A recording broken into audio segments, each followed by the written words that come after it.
মুর্শিদাবাদ ভারত মোহতারামকে আলোচনা করার জন্য সবিনয় অনুরোধ করছি। আলোচনা পেশ করছেন বেন্দা রাহুল হোসেন।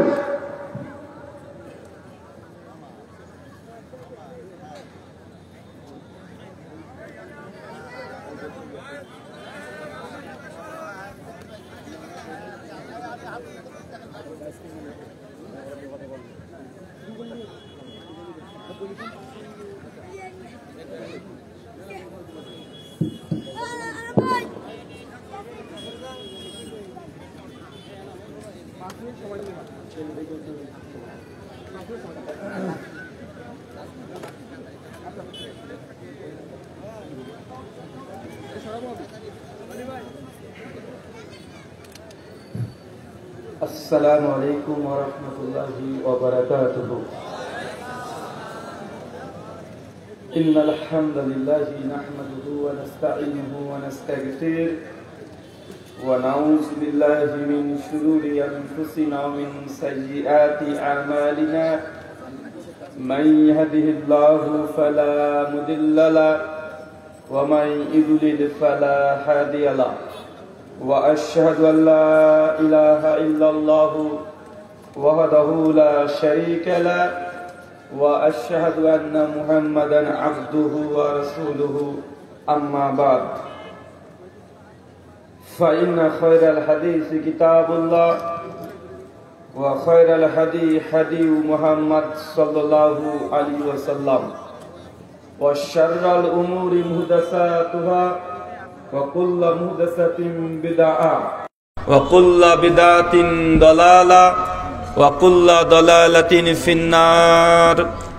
أعوذ بالله السميع العليم من الشيطان الرجيم من همزه ونفخه ونفسه.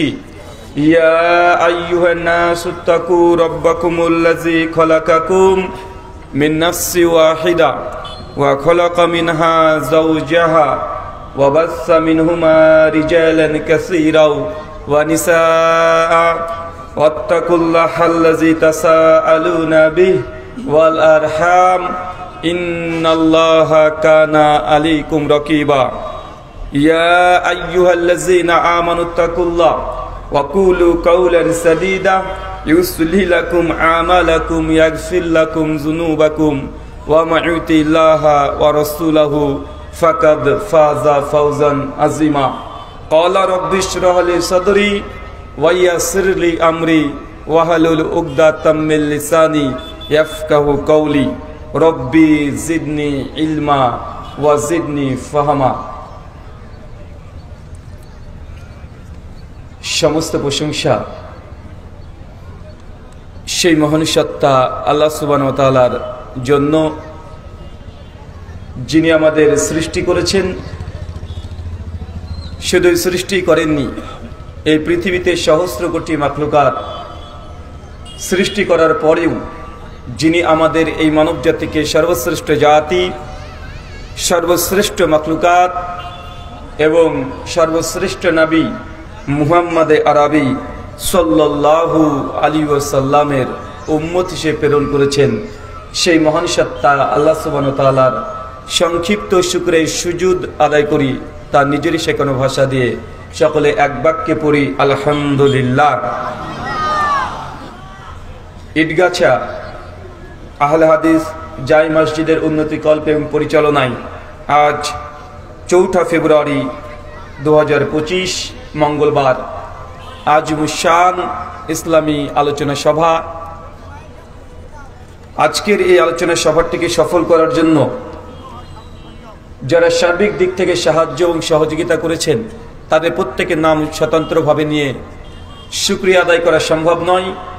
তারপরেও আজকের এই চলন্ত সভার সভাপতি সাহেব, সহসভাপতি, অতিথি এবং বিশেষ অতিথি সহ দূর দূরান্ত থেকে যেসব দিনী ভাই এবং বোনের আলোচনা শ্রবণের উদ্দেশ্যে একত্রিত হয়েছেন, পাশাপাশি যারা অর্থ, শ্রম, মেধা, অক্লান্ত পরিশ্রম, দোয়া এবং পরামর্শ দিয়ে সহযোগিতা করেছেন, আল্লাহ সুবহানাহু ওয়া তাআলা তুমি তাদের প্রত্যেকে নেক নিয়াত এবং নেক আমলগুলোকে কবুল করে নাও।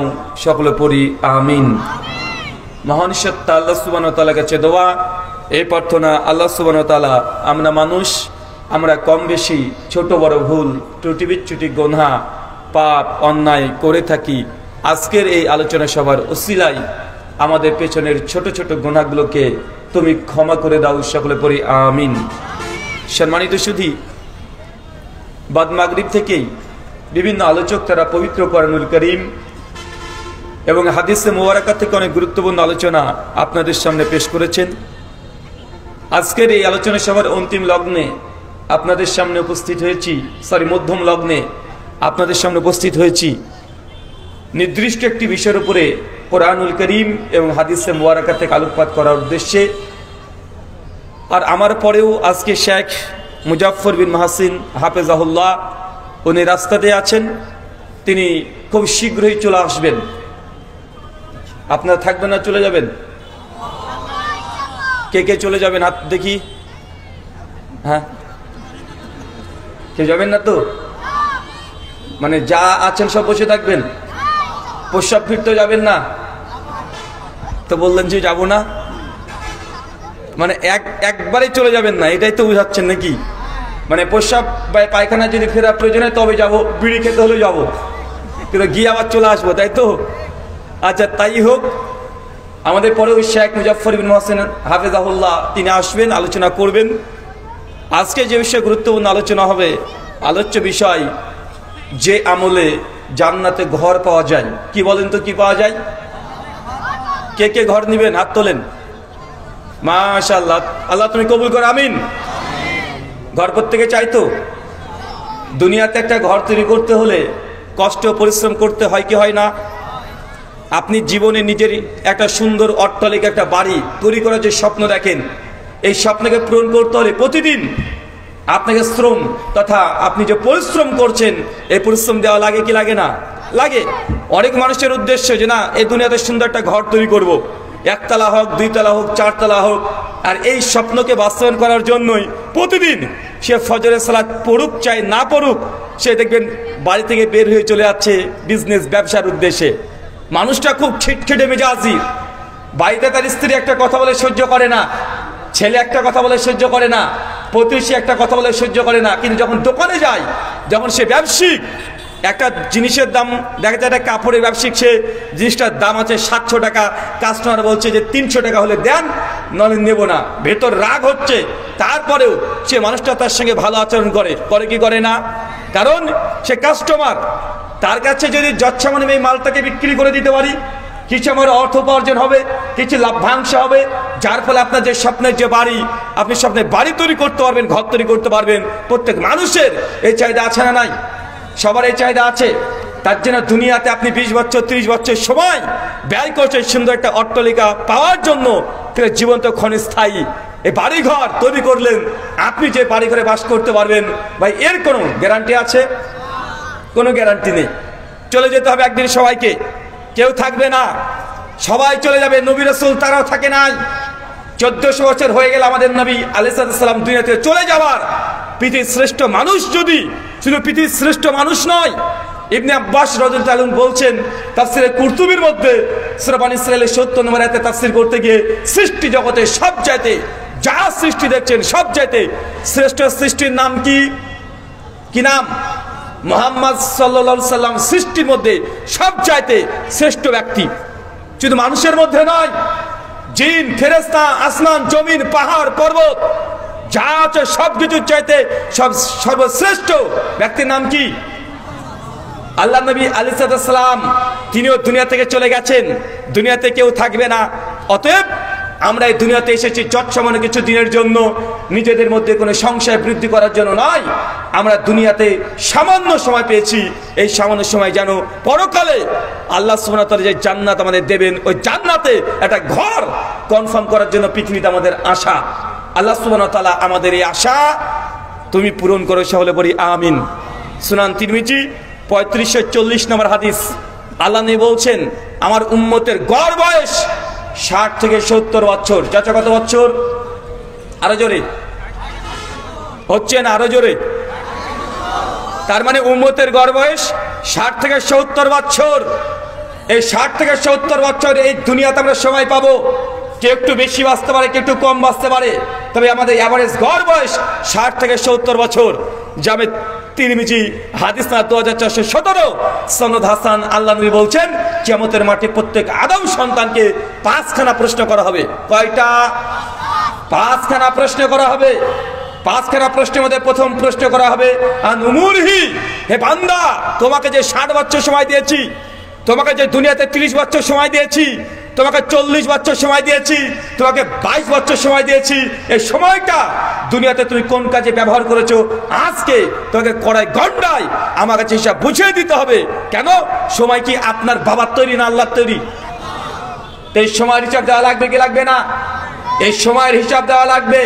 কেউ যদি 20 বছর হায়াত পায়, কিয়ামতের মাঠে 20 বছরের হিসাব আপনাকে দেওয়াই লাগবে। তারপরে কিয়ামতের মাঠে একটা ধাপ আপনি সামনে ফেলতে পারবেন, নচেত সামনে ধাপ ফেলা যাবে না। তার মানে বুঝলাম আমাদের কিয়ামতের মাঠে প্রথম যে হিসাব হবে আমাদের সময়, টাইম, কোন কাজে ব্যবহার করেছি। বলেন আপনারা কোন কাজে ব্যবহার করেছেন? জি, আজকে তো ভালো কাজে ব্যবহার করছি। এখন ফেরেশতা আসুক না, হিসাব দিয়ে দেবো। যে আমরা ওয়াজ শুনছি, আলোচনা শুনছি, তাই না? এই সময়টা তো ভালো। কিন্তু আপনাকে যদি বলা হয় যে ভাইজান গত 3 দিন মানে টোটালি 72 ঘন্টা আপনার সময়টা কোন খাতে ব্যবহার করেছেন, প্রকাশ করতে পারবেন? যদি আপনাকে বলা হয় গত 3টা দিন আপনার সঙ্গে গোপন সিক্রেট ক্যামেরা লাগানো ছিল, এই 3টা দিন আপনি কোথায় গিয়েছেন, কোথায় উঠেছেন, বসেছেন, কার সঙ্গে কি কথা বলেছেন, কার সঙ্গে মেসেঞ্জারে চ্যাট করেছেন, কোথায় কি করেছেন, সবকিছু একদম ক্যামেরাতে রেকর্ড করা আছে। আর এই 3 দিনের আপনার জীবনী আজকে জনসম্মুখে মানুষের সামনে আমরা ভিডিও স্যাটেলাইটের মাধ্যমে দেখাতে চাই। কেউ রাজি হবেন? রাজি হতে পারবেন যে না, 3 দিন যা করেছে প্রকাশ্যে সবাইকে দেখিয়ে দাও, আমার স্ত্রী, প্রতিবেশী, বাবা মা যা হচ্ছে সবাই দেখুক, আপনার কোনো সংশয় সন্দেহ নেই। তার মানে আমরা বুঝতে পারছি মাত্র 3টা দিনের সময়ের হিসাব দিতে গেলে আমরা হিমশিম খেয়ে যাব। কিন্তু কিয়ামতের মাঠে আল্লাহ সুবহানাহু ওয়া তাআলা তার গোটা জীবন যে যত হায়াত পেয়েছে তার হায়াতের দরুন আল্লাহ সুবহানাহু ওয়া তাআলা প্রত্যেক সেকেন্ডের আল্লাহ সুবহানাহু ওয়া তাআলা হিসাব নেবে। আল্লাহ সুবহানাহু ওয়া তাআলা এই কিয়ামতের মাঠে এই সময়ের হিসাব দেওয়া আমাদের যদি তুমি সহজ করে দাও, সকলে পড়ি আমিন। সম্মানিত সুধী, আজকের আলোচ্য বিষয় যে আমলে জান্নাতে ঘর পাওয়া যায়। তার আগে আপনাদের উদ্দেশ্যে একটা কথা বলি। সূরা জুমার সূরা নম্বর 39 আয়াত নাম্বার 18 আল্লাহ সুবহানাহু ওয়া তাআলা বলছেন আল্লাযীনা ইয়াসতামিউনাল কওল ফায়াত্তাবিউনা আহসানা উলাইকা আল্লাযীনা হাদাহুমুল্লাহ উলাইকা হুম উলুল আলবাব। বাংলা ভাব অনুবাদ আল্লাহ সুবহানাহু ওয়া তাআলা বলছেন আল্লাযীনা ইয়াসতামিউনাল কওল, যারা মনোযোগ সহকারে কথা শ্রবণ করে। চাচা বলেন তো কি করে? তার মানে কথা শুনতে হবে। কি করতে হবে? কথা শুনতে হবে। আপনি দূরে বসে থাকবেন, যেটা আহলে হাদিসদের প্রোগ্রাম, এটা সালাফিদের প্রোগ্রাম, এটা লামাশাবিদের প্রোগ্রাম, এটা গায়ের মুকাল্লিবদের প্রোগ্রাম, এরা পীর মানে না, ওরা এই মানে না, ওই মানে না, এই বলে দূরে বসে থাকবেন এমনটা নয়। আল্লাহ সুবহানাহু ওয়া তাআলা কোরআনে বলছেন আল্লাযীনা ইয়াসতামিউনাল কওল, যারা মনোযোগ সহকারে কথা শ্রবণ করে, মানে আপনাকে কথা শুনতে হবে। কথা কে বলছে এটা গুরুত্বপূর্ণ নয়, বরং কার কথা বলা হচ্ছে এটাই গুরুত্বপূর্ণ। একটা হিন্দু পণ্ডিত এসে যদি আপনাকে বলে যে মুসলমান, হাই হাই তোমরা সুদ খাচ্ছ, তোমরা সুদের সঙ্গে যুক্ত, আরে আমরা তো শুনেছি তোমাদের নবী বলে গেছেন কেউ যদি জেনে বুঝে 1 টাকা সুদ খায়, মায়ের সঙ্গে জেনা করলে যে পাপ হয় সে পাপ হয়, তোরা মুসলমান হয়ে কেন সুদ খাচ্ছ? বেটা হিন্দু পণ্ডিত যে কথা বলে, কথাটা হিন্দু পণ্ডিত বললেও কথা ঠিক না ভুল? একটা হিন্দু পণ্ডিত এসে যদি আপনাকে বলে যে ভাইজান আপনারা মুসলমান হয়ে মদ পান করছেন, অথচ আপনাদের কোরআনে মদকে হারাম করা আছে, লোকটা হোক খ্রিস্টান হোক সে হিন্দু, কিন্তু কথাটা কোরআনের বলেছে, মানা যাবে কি যাবে না? তার মানে তার কথাটা মানা যাবে। তা আপনি দূরে বসে থাকবেন, ওরা আলাদা। আপনাকে আমরা অনুগ্রহপূর্বক বলছি যে দূরে বসে থাকলে হেদায়েত পাওয়া সম্ভব নয়, আপনাকে কথা শুনতে হবে। ওমর ইবনুল খাত্তাব, যদি দুর্বল সনদে ঘটনা বর্ণনা, তিনি যখন ইসলাম গ্রহণ করেন সেই সব গ্রহণ করার যে কারণ দেখানো হয়েছে যে তার বোন বাড়িতে কোরআন মাজিদ পাঠ করছিলেন, তিনি ঘরে পেছন থেকে শুনেছিলেন। এখন আপনি বলেন তো, যদি ওমর বিন খাত্তাব কোরআনুল কারীম না শুনতেন তাহলে তিনি হেদায়েত পেতেন? কথা বলেন। যাতে হেদায়েতে জারিয়া হতো না। অনেক মানুষ দূর থেকে আমরা সমালোচনা করি, আমাদের আলোচনা না শুনে, কথা না শুনে, আগে থেকে বিভিন্ন রকমের মন্তব্য দিয়ে তারা দূরে বসে থাকে। আল্লাহ সুবহানাহু ওয়া তাআলা জানাচ্ছেন, আল্লাযীনা ইয়াসতামিউনাল কল, যারা মনোযোগ ধরে কথা শ্রবণ করে। মানে আপনার কথা শুনতে হবে। শোনেন, কথা শুধু শুনলেই হবে না, বক্তার কথা শুনবেন, সব কথা মেনে নেবেন এমনটা নয়। আল্লাহ তারপরে শর্ত বেঁধে দিয়েছে, ইয়াত্তাবিউনা হাসানা, বক্তার সব কথা শুনে মানা যাবে না, শোনার পরে সেটারই আনুগত্য অনুসরণ করতে হবে। যেটা হাসান, উত্তম কথা, ওই কথাগুলোকে আপনাকে গ্রহণ করতে হবে। কোন কথা বলেন তো? উত্তম কথা। আল্লাহ বলেন, কথা শোনো, তুমি কথা শোনো, শুনে সব কথা মানা যাবে না, মানতে হবে কোন কথা? হাসানা, উত্তম কথাকে মেনে চলতে হবে। যাদের মধ্যে এমন হৃদয় আছে, যারা হৃদয়কে তালাবদ্ধ করে নাই, যারা মানুষের কথা শোনে এবং হকটাকে গ্রহণ করার মতো একদম হৃদয়কে উন্মুক্ত রেখেছে, আল্লাহ তাদের ব্যাপারে বলছে, উলাইকাল্লাযীনা হাদাহুমুল্লাহ, আমি আল্লাহ মূলত তাদেরকেই হেদায়েত দিয়ে থাকি। তার মানে আল্লাহ যাকে তাকে হেদায়েত দেন না। চাচা, আল্লাহ যাকে তাকে হেদায়েত দেন? আল্লাহর কাছে হেদায়েতের অভাব আছে? আল্লাহ চাইলে ফেরাউনকে হেদায়েত দিতে পারতো না? পারতো কি পারতো না? আবু জাহেলকে, আবু লাহাবকে, উদবা, সাইবা, নরেন্দ্র মোদী পারতেন না? কি বলছেন? আল্লাহ চাই কি হেদায়েত শেষ? হেদায়েত আর নাই? আরে আল্লাহর কাছে হেদায়েত তো আছেই, কিন্তু আল্লাহ শর্ত দিয়ে দিয়েছে। আল্লাহ সবাইকে হেদায়েতের পেয়ালা পান করায় না। হেদায়েতের পেয়ালা যদি আপনাকে পান করতে হয়, প্রথম আপনাকে কথা শ্রবণ করতে হবে, শুনতে হবে। শুধু শুনলেই হবে না, শোনার পর হৃদয়টাকে উন্মুক্ত রাখতে হবে। যেটা উত্তম আহসান, সেই কথাগুলোকে আমি মানবো। আল্লাহ তারপরে বলছে, উলাইকাল্লাযীনা হাদাহুমুল্লাহ, আমি আল্লাহ এই শ্রেণী মানুষকে মূলত হেদায়েত দিয়ে থাকি। মানে উত্তম কথা গ্রহণ করতে হবে। সমস্যা তো এটাই। বলেন তো হুজুর, উত্তম কোনটা? কোন কথা উত্তম? আমার পীর সাহেব যেটা বলেছে এটা কি উত্তম নয়? আমার পীর সাহেব তো বলেছে, নৌকা নিয়ে দাঁড়িয়ে থাকবো বা ছাড়া, তোর আমার কাছে মুরিদ হয়ে যা, জান্নাতে নিয়ে চলে যাবো, এটা কি উত্তম কথা নয়? আমার পীর সাহেব তো বলেছে। কি বলেছে পীর সাহেব? বলছে গভীর রাত্রিবেলাতে উঠবে, 1000 বার ইল্লাল্লাহ ইল্লাল্লাহ জিকির করবে।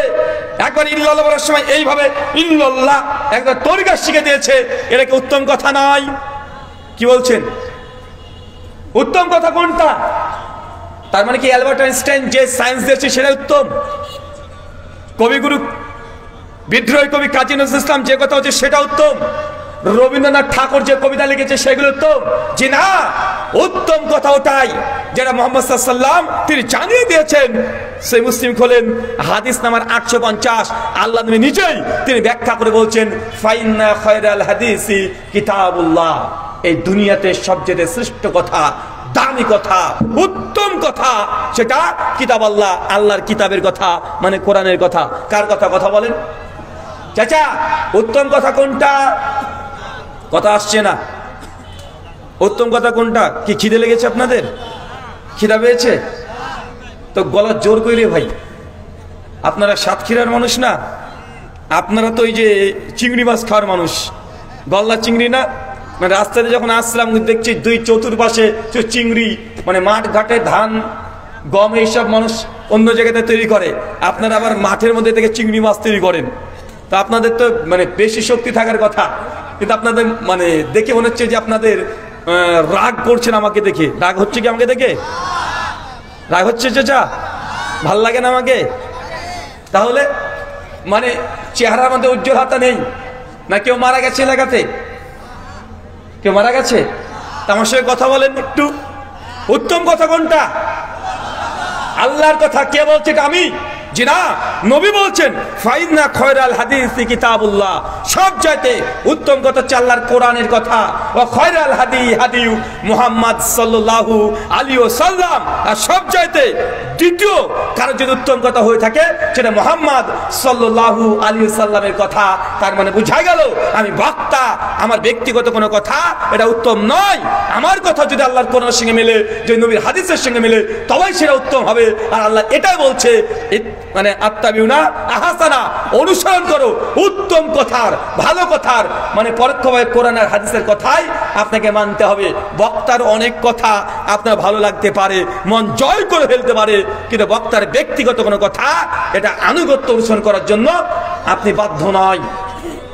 দেখেন জামে তিরমিজি হাদিস নাম্বার 2826, আল্লাহর নবী আলাইহিস সালাম বলছেন, আফজালুজ যিকরি লা ইলাহা ইল্লাল্লাহ, সবচাইতে দুনিয়াতে শ্রেষ্ঠ জিকির লা ইলাহা ইল্লাল্লাহ। এই জিকির এটা উত্তম।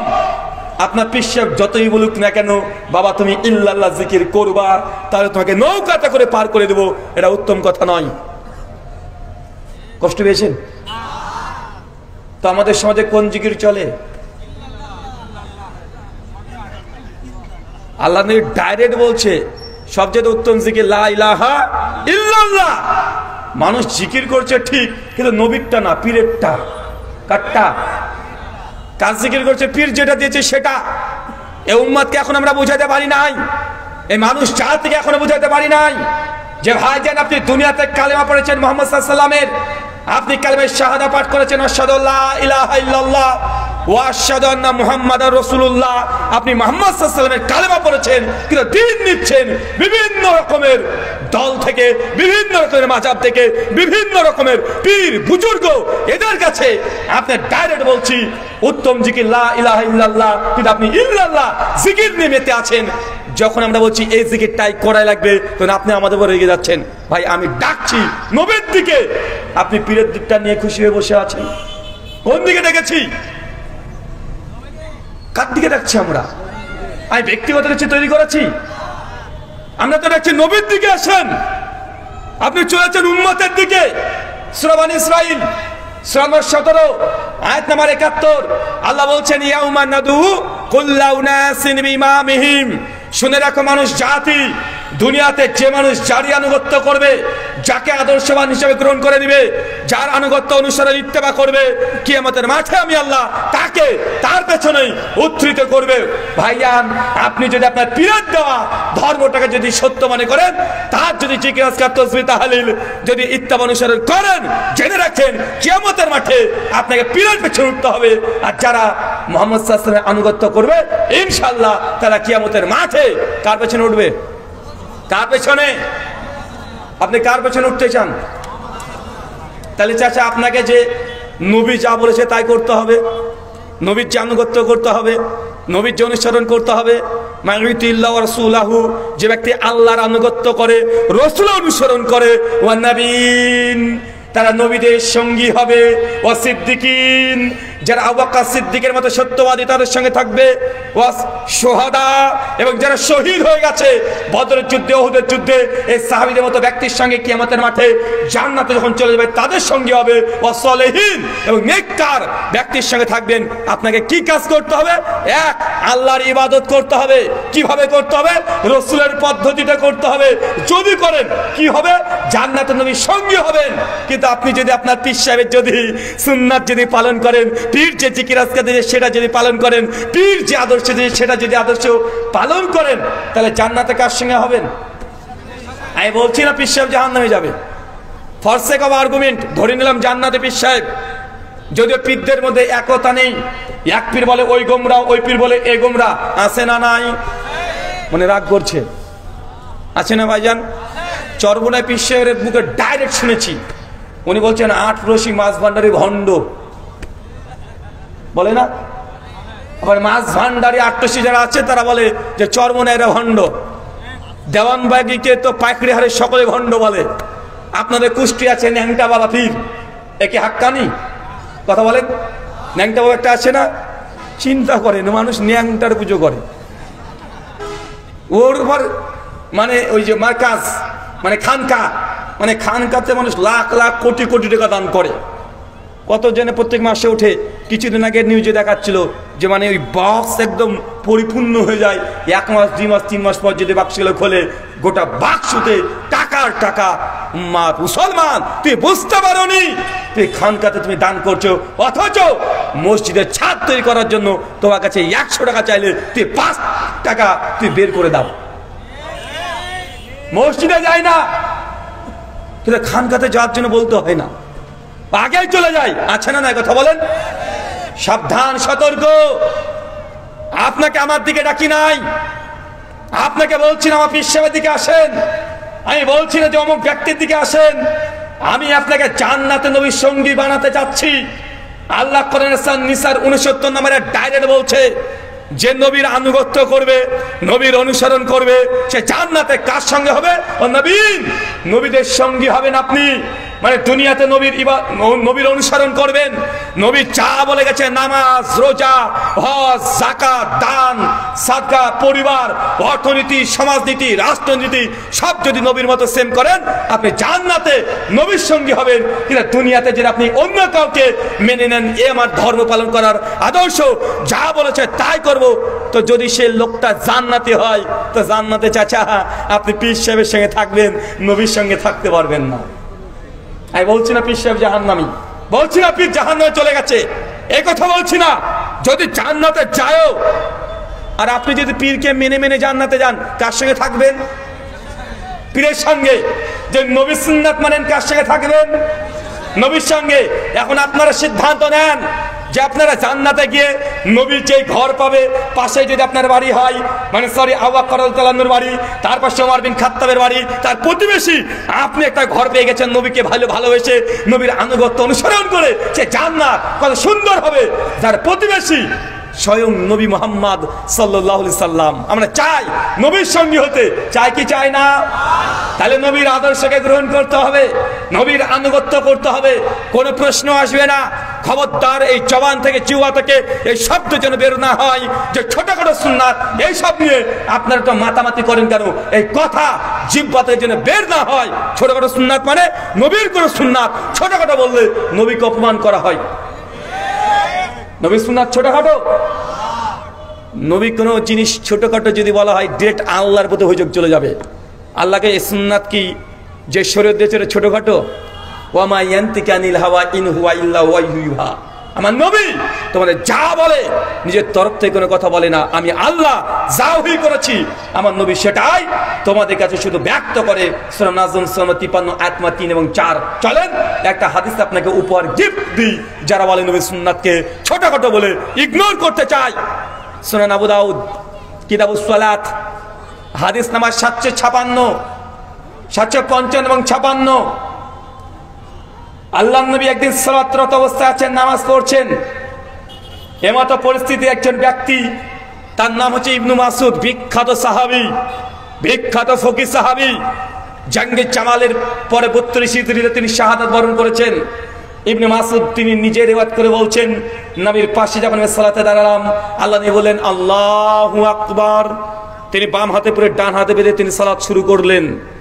ইবনে মাসউদ বলছেন আমিও আল্লাহু আকবার বলে হাত বাঁধলাম।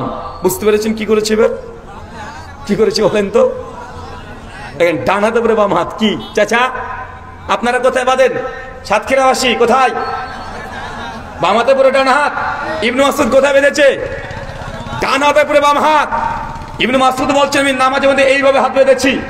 নবী বেঁধেছিলেন বাম হাতে পরে, ডান হাত বুঝতে পারি নাই, কিন্তু ডান হাতে পরে বাম হাত বেঁধে ফেলেছি। আল্লাহ নবী নামাজরত অবস্থায় সঙ্গে সঙ্গে হাতটাকে ধরে এইভাবে উল্টে আমাকে ঠিক করে দিলেন। আমার আপনাদের কাছে প্রশ্ন, যদি হাত বাঁধা যদি ছোটখাটো সুন্নাত হয়, বারবার আপনি প্রশ্ন করেন যে এইসব জিনিস ছোটখাটো সুন্নাত, এই সুন্নাত যদি ছোটখাটো সুন্নাত হতো, আল্লাহ নবী নামাজকে শেষ করে ইবনে মাসউদকে বলতো ইবনে মাসউদ তুমি এই হাত বাঁধা তুমি পরিবর্তন করতে হবে, তুমি এইভাবে না বেঁধে এইভাবে বাঁধো। আল্লাহ নবী বলতে পারতেন, কিন্তু না বলে স্বয়ং নামাজের মতো স্পষ্টগত বিষয়, যে বিষয় যে আল্লাহ নবী যেখানে এদিক ওদিক তাকান না, সে নামাজের মধ্যে তিনি হাত বাঁধা তিনি পরিবর্তন করে দিচ্ছে। আর তুমি কোন লজ্জায় বলো যে হাত বাঁধা এটা ছোটখাটো সুন্নাত? সুনান আবু দাউদ হাদিস 4691। আবু মুসা আশারী বলছেন যে আমি একদিন রাসূলকে দেখলাম, একজন ব্যক্তি কাঁসা, বোঝেন কাঁসা? সোনা বোঝেন? আল্লাহ নবীর স্পষ্ট সে বুখারী মুসলিমের হাদিস, সোনার পাত্রে পানি পান করা খাওয়া দাওয়া যাবে? কথা বলেন, যায় না। আল্লাহ নবী বলছেন, আবু মুসা আশারী সুনান আবু দাউদের হাদিস, তিনি বলছেন যে আমি মসজিদে একদিন প্রবেশ করলাম, দেখছি যে একজন ব্যক্তি সে সাহাবীর নাম উল্লেখ করেনি, সে বুক পড়ে দিয়ে একদম শুয়ে আছে। বুক পড়ে দিয়ে বুঝেন মানে বুকটা আছে নিচে, আমরা সামনে চিত হয়ে বলি এটাকে, আর বুক পড়ে দেওয়া কোনটা, মানে জমিনের সঙ্গে বুকটাকে লাগিয়ে দিয়েছে, লাগিয়ে শুয়েছে। আল্লাহ নবী আলাইহিস সালাম মসজিদে ঢুকে সঙ্গে সঙ্গে তারপর লাথি মেরে তাকে যে খবরদার এইভাবে তুই শোবে না। আমার সাদা মনে সাদা প্রশ্ন, আল্লাহ নবী লাথি মেরেছে, নবী কোন সাহাবীকে লাথি মারে না, অথচ তিনি এই একটা আমল শুধু বুক পেরে শুয়েছে মসজিদে, তার জন্য তিনি লাথি মেরেছেন। মুহাদ্দিসগণ অনেক ব্যাখ্যা করেছেন, কারণ আল্লাহ নবী আগে বুক পেরে মানুষকে শুতে নিষেধ ঘোষণা করেছে, তারপর আল্লাহ নবী সুন্নাতের পরিপন্থী আমল করার কারণেই এই সাহাবীকে আল্লাহ নবী সুন্নাতের বরখলাফ হওয়ার জন্য তিনি পা দিয়ে, কোন মুহাদ্দিস হয়েছে লাথি মেরেছে এটা হবে না, মানে পা দিয়ে তাকে আঘাত করেছে, মানে পা দিয়ে তাকে পরিবর্তন করার চেষ্টা করেছে। আমার দাবি এটাই যে আল্লাহ নবী তাকে পা স্পর্শ করেছে। আপনি ছোট ছোট সুন্নাত বলবেন? চলেন সহিহ বুখারী হাদিস নাম্বার 755, 56, 57 পরপর হাদিসগুলো বর্ণনা আছে। বাবুল কিরাত অধ্যায় কিতাবুস সালাতের মধ্যে আসছে, আল্লাহ নবী মসজিদে নববীতে বসে আছেন, একজন সাহাবী সে মসজিদে প্রবেশ করেছে, নবীকে সালাম দিয়েছে, নবী উত্তর দিয়ে বলছেন ইরজি, যাও ফিরে যাও, ফাসাল্লি, তুই নামাজ পড়ো, ফাইনা কালাম তুসাল্লি, তুই নামাজ পড়োনি। সাহাবী কিন্তু নামাজ পড়েছে। চাচা সাহাবী কি করেছে? নামাজ পড়েছে। নবী বলছে নামাজ পড়োনি। চিন্তা করেছেন ছোটখাটো সুন্নাত? এটা কি আপনি না সাহাবী? নামাজ কে পড়েছে? সাহাবী। নবী বলছেন ইরজি, যাও ফিরে যাও, ফাসাল্লি, তুই নামাজ পড়ো, ফাইনা কালাম তুসাল্লি, কারণ তুই নামাজ পড়ো নাই।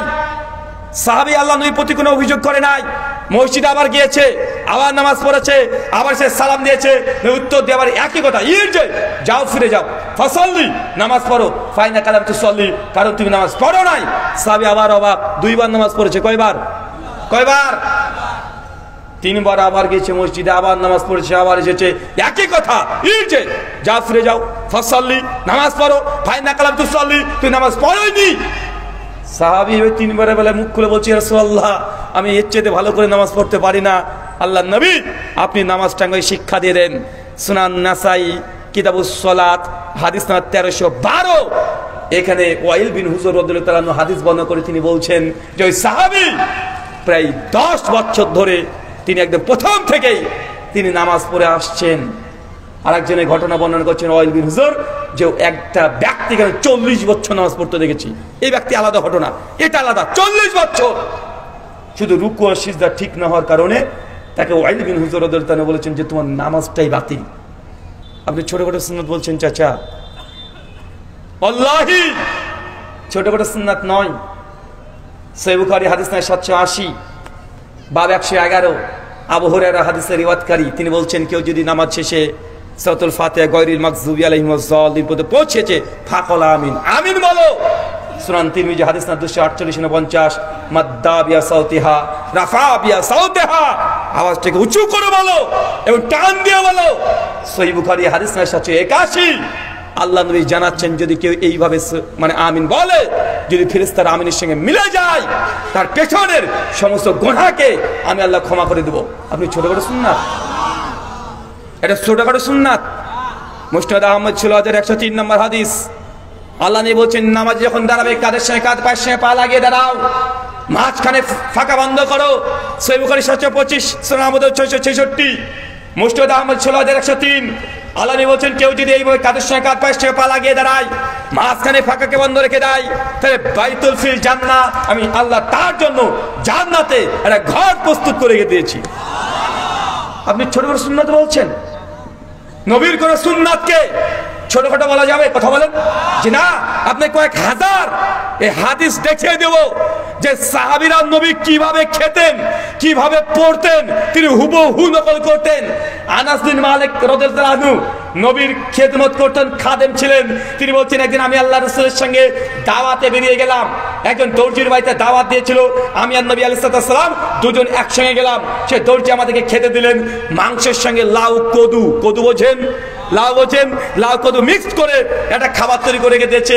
আমি আল্লাহ রাসূলকে দেখলাম, নবী আলাইহিস সালাম সরাসরি তিনি একদম ওই পাত্রের মধ্যে হাত ঢুকে ঢুকে মাংসগুলোকে সরিয়ে দিয়ে লাউ কদু বের করে করে খাচ্ছেন। আমি আনাস বিন মালিক সেই দিন থেকে মূলত আমি লাউ কদুকে পছন্দ করতাম না, কিন্তু নবীকে যখন দেখেছি উনি প্লেট থেকে ফাঁকা ফাঁকা করে মাংসের মধ্যে থেকে এই কদু লাউ বের করে খাচ্ছে, আমি সেই দিন থেকে লাউ খাওয়াকে আমার জীবনের সবচেয়ে প্রিয় খাবার হিসাবে আমি পছন্দের তালিকা রেখেছি। চাচা, নবীর সুন্নাত ছোটখাটো, আপনি এখনো বুঝতে পারেননি, এখনো সুন্নাহ বুঝেননি, এখন নবীর প্রতি ভালোবাসা আপনার কমে গেছে। আপনি দাবি করছেন আশিকে রাসূল, কিন্তু মাঝখানে আপনার কেউ একজন দালাল চলে এসেছে। নবীর প্রতি ভালোবাসা মহব্বত যদি শিখতে হয়, জানতে হয়, তাহলে একমাত্র সালাফি মানহাজ যারা পালন করে তাদের কাছে আসা ছাড়া কোনো বিকল্প নেই। ব্যাখ্যা ছাড়াই নবী যা করেছে আমরা তাই করতে সর্বদা প্রস্তুত। প্রস্তুত কি প্রস্তুত না? সহিহ মুসলিম হাদিস না 195, আল্লাহ নবী বলেছে পুরুষ মানুষ যে টাকলা নিচে জামা কাপড় প্যান্ট লুঙ্গি চলে যায়, মাকাদা মিনান নার, তার থাকার জায়গা জাহান্নাম। এই হাদিস শুনে আহলেসের বাচ্চারাই প্রথম টাকনার উপরে কাপড় পরে, আছে না নাই? আর একটা হাদিস শুনে নেন, সুনান নাসাই হাদিস নাম্বার 984। আল্লাহর নবী এই কথা বলে নাই যে সে টাকনার উপরে কাপড় পরতে হবে। সুন্নাত মূলত কোনটা জানেন? আল্লাহ নবী বলছেন পুরুষ মানুষের জন্য সতর কোনটা? নাভি থেকে হাঁটু পর্যন্ত। কত দূর? কথা বলেন, কত দূর? হাঁটু পর্যন্ত। আল্লাহ নবী বলছে যে তা মানতে না চাও আরেকটু নিচে নামো, যে তাও মানতে না চাও আরেকটু নিচে নামো, যে তাও যদি মনে হয় যে না তাহলে আরেকটু নিচে নামো, তবে টাকনার নিচে যেন না যায়। তার মানে বোঝা গেল টাকনাটা হচ্ছে বর্ডার। কি বলেন তো? টাকনা বর্ডার, মানে টাকনার নিচে গেলেই হারামের অন্তর্ভুক্ত। কি বললাম? হারাম। আর টাকনার উপরে থাকলে হারামটা করলেন না, তো এটা সুন্নাত নয়। সুন্নাত কোনটা? নিসফুস সাক, এইখান থেকে এর মধ্যে মিডল বরাবর, মানে এখান এই যে আপনার এত দূর, এটা হচ্ছে মিডল। এটা কি বলেন? এত দূর পড়তে হবে, এটা হচ্ছে নবীর সুন্নাত। এটা কি কথা বলেন? মিডল বরাবর। টাকনার নিচে গেলে আপনি হারাম। টাকনার নিচে গেলে কি? হারাম। টাকনার উপরে মানে বর্ডারে আছেন, একটু নিচে নেমে গেলে বিএসএফ গুলি করে মেরে দেবে, মানে বুঝতে পারলেন না মনে হয়। আর সুন্নাত কোনটা? এটা মিডল বরাবর। ইনশাআল্লাহ ইনশাআল্লাহ এই সুন্নাত পালন করবো তো চাচা, করবো ইনশাআল্লাহ। কারণ আমরাই দেখে দিতে পারি যে হ্যাঁ নবীর হাদিসে যা আছে আমরা তাই পালন করি। কে কি বলেছে, সমাজে কি হচ্ছে, কোন হুজুর কি বলেছে, আমরা এইগুলো দেখি না। নিজের বাপের বিরুদ্ধে চলে গেলেও নবীর হাদিস পেয়ে গেলে সে হাদিস সবচেয়ে বেশি মানে। এই দুনিয়াতে কোন জামাত যদি থাকে সে জামাতের নাম কি? অন্যদেরকে হাদিস বললে বলতে হবে যে হ্যাঁ হাদিস থাকতেই পারে, তবে দেখতে হবে আমাদের মাঝহাবে কি আছে, ওলামারা কি ব্যাখ্যা করেছে, ওলামারা কি ফতোয়া দিয়েছে, এটাকে রাজে কল কি কল নয়, এটা কি মুস্তাহিদ ইমামরা কি বুঝেছেন। মানে একটার পরে গ্যারা কল দিতে দিতে দিতে দিতে দিতে দিতে তালকে মানে তিলকে তাল বানিয়ে লাস্ট পর্যন্ত হাদিসের মর্মকে বাতিল করে দেয়, আছে না নাই? কথা বলেন। আপনাকে একটা উদাহরণ দিয়ে বুঝতে পারেন চাচা, আমরা আহলে হাদিস, আমরা ইমামের পেছনে সূরা ফাতিহা পড়ি কি পড়ি না? শাফি মাযহাব যারা আছে তারা ফাতিহা পড়ে, কারণ তাদের নিকটে সেটা ওয়াজিব, না পড়লে নামাজ হবে না। কি বললাম বলেন তো? শাফি মাযহাবের মুকাল্লিদকে জিজ্ঞাসা করবেন যে ভাই আপনারা ইমামের পেছনে ফাতিহা কেন পড়লেন? বলবে আমাদের ইমাম শাফি এবং শাফি মাযহাবে এই ফতোয়া, ইমাম শাফি বলেছে তাই পড়েছি। বলবে কি বলবে না? একটা আহলে হাদিসের বাচ্চা সেই ইমামের পেছনে সূরাতুল ফাতিহা পড়ে, আহলে হাদিসের বাচ্চাকে জিজ্ঞাসা করেন ভাই আপনি ফাতিহা কেন পড়েছেন? আপনার উত্তর কি হবে? নবী পড়েছে তাই। পার্থক্য দেখেছেন? আমল এক, আমল এক, কিন্তু উৎস দুই দিকে চলে যাচ্ছে না। ওই জন্য আমি কোরআনের আয়াতটাকে বলেছিলাম আপনাকে যে নবীর আনুগত্য করবে সে নবীন, নবীদের সঙ্গী হবে। কার সঙ্গী হবে? নবীদের। আপনি ইমামের আনুগত্য করবেন, ইমাম যা বলেছে এটাকে চূড়ান্ত মেনে নিলাম, হাদিসে কি আছে দেখার দরকার নেই, কিছু করার নাই। আপনার ইমাম যদি জান্নাতি হয়, আপনি যদি জান্নাতি হন, তা জান্নাতে সেই ইমামের সঙ্গে থাকবেন ইনশাল্লাহ। ইনশাল্লাহ আশা রাখেন আহলে হাদিসরা জান্নাতে নবীর সঙ্গী হবে।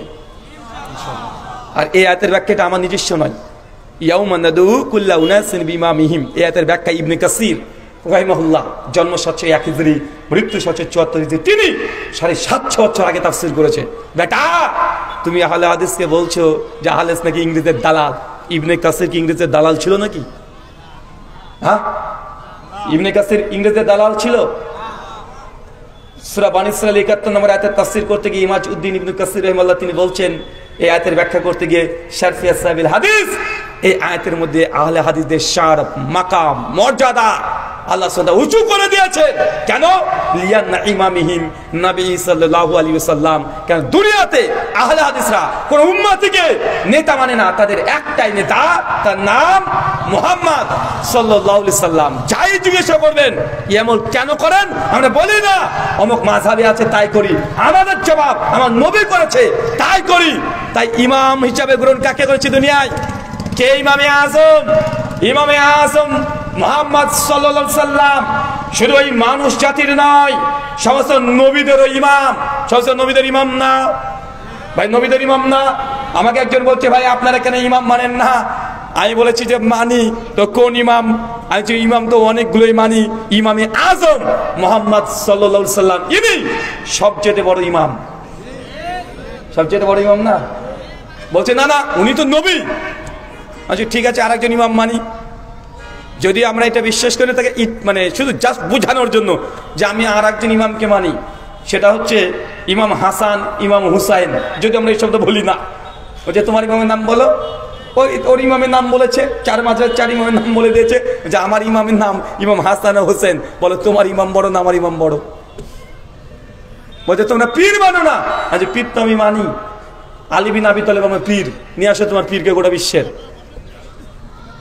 বুঝতে পারলেন না? চার মাযহাবের তুমি ইমামদেরকে সঙ্গে চার খলিফার সঙ্গে তুলনা করতে এসো না, বিপদে পড়ে যাবে। তাই এই মিথ্যা অভিযোগগুলো থেকে দূরে থাকতে হবে যে আহলে হাদিসরা এটা মানে না ওটা মানে না। জি আলহামদুলিল্লাহ, আমরা আহলে হাদিসরা প্রথম থেকে শেষ পর্যন্ত সবার ফাহাম বুঝগুলোকে আমরা মানি। তার জন্য আহলে হাদিস আমরা সবসময় একটাই দাবি করি যে মানহাজুস সালাফ, সালাফদের বুঝ অনুযায়ী আমরা কোরআন হাদিস বুঝি, কিন্তু একটা জায়গার গোলামিত্ব আমরা করি না। চলেন তো উদাহরণ দিয়ে বুঝতে পারবেন। একটা মাসালা বলি, ভাই কষ্ট হচ্ছে। ইমাম আবু হানিফা রাহিমাহুল্লাহর ফতোয়া, আপনি ওযু করেছেন, ধরেন চাচা ওযু করেছে, ওযু করার পরে স্ত্রীর গায়ে হাত লেগে গেছে স্বাভাবিকভাবে বা যৌনতাযুক্তভাবেই হাত লেগে গেছে, কিন্তু মানি বা বীর্য কিছু বের হয়নি, তাহলে ওযু ভঙ্গ হবে না। কি হবে না? এটা কাদের ফতোয়া? ইমাম আবু হানিফা রাহিমাহুল্লাহর ফতোয়া। বাদাউস সানায়ের প্রথম খণ্ড 28 পৃষ্ঠা কিতাব তাহারাতে আসছে। আলহামদুলিল্লাহ, এই ফতোয়ার সঙ্গে আহলে হাদিসরা একমত। কিন্তু শাফি মাযহাবের ফতোয়া, ইমাম শাফি বলছেন যদি আপনি ওযু করেন, যৌনতা থাক চাই না থাক, স্বাভাবিকভাবে হোক আর যৌনতা যুক্ত শরীর নিয়ে হোক বা মন নিয়ে হোক, স্ত্রীকে টাচ করলেই ওযু শেষ। আমি প্রশ্ন করেছিলাম ওই শাফি ভাইকে, আপনাদের বাংলাদেশে শাফি নেই, আমাদের ভারতে আলহামদুলিল্লাহ কেরালাতে অনেক শাফি মাযহাবের মানুষ আছে, অনেক আছে।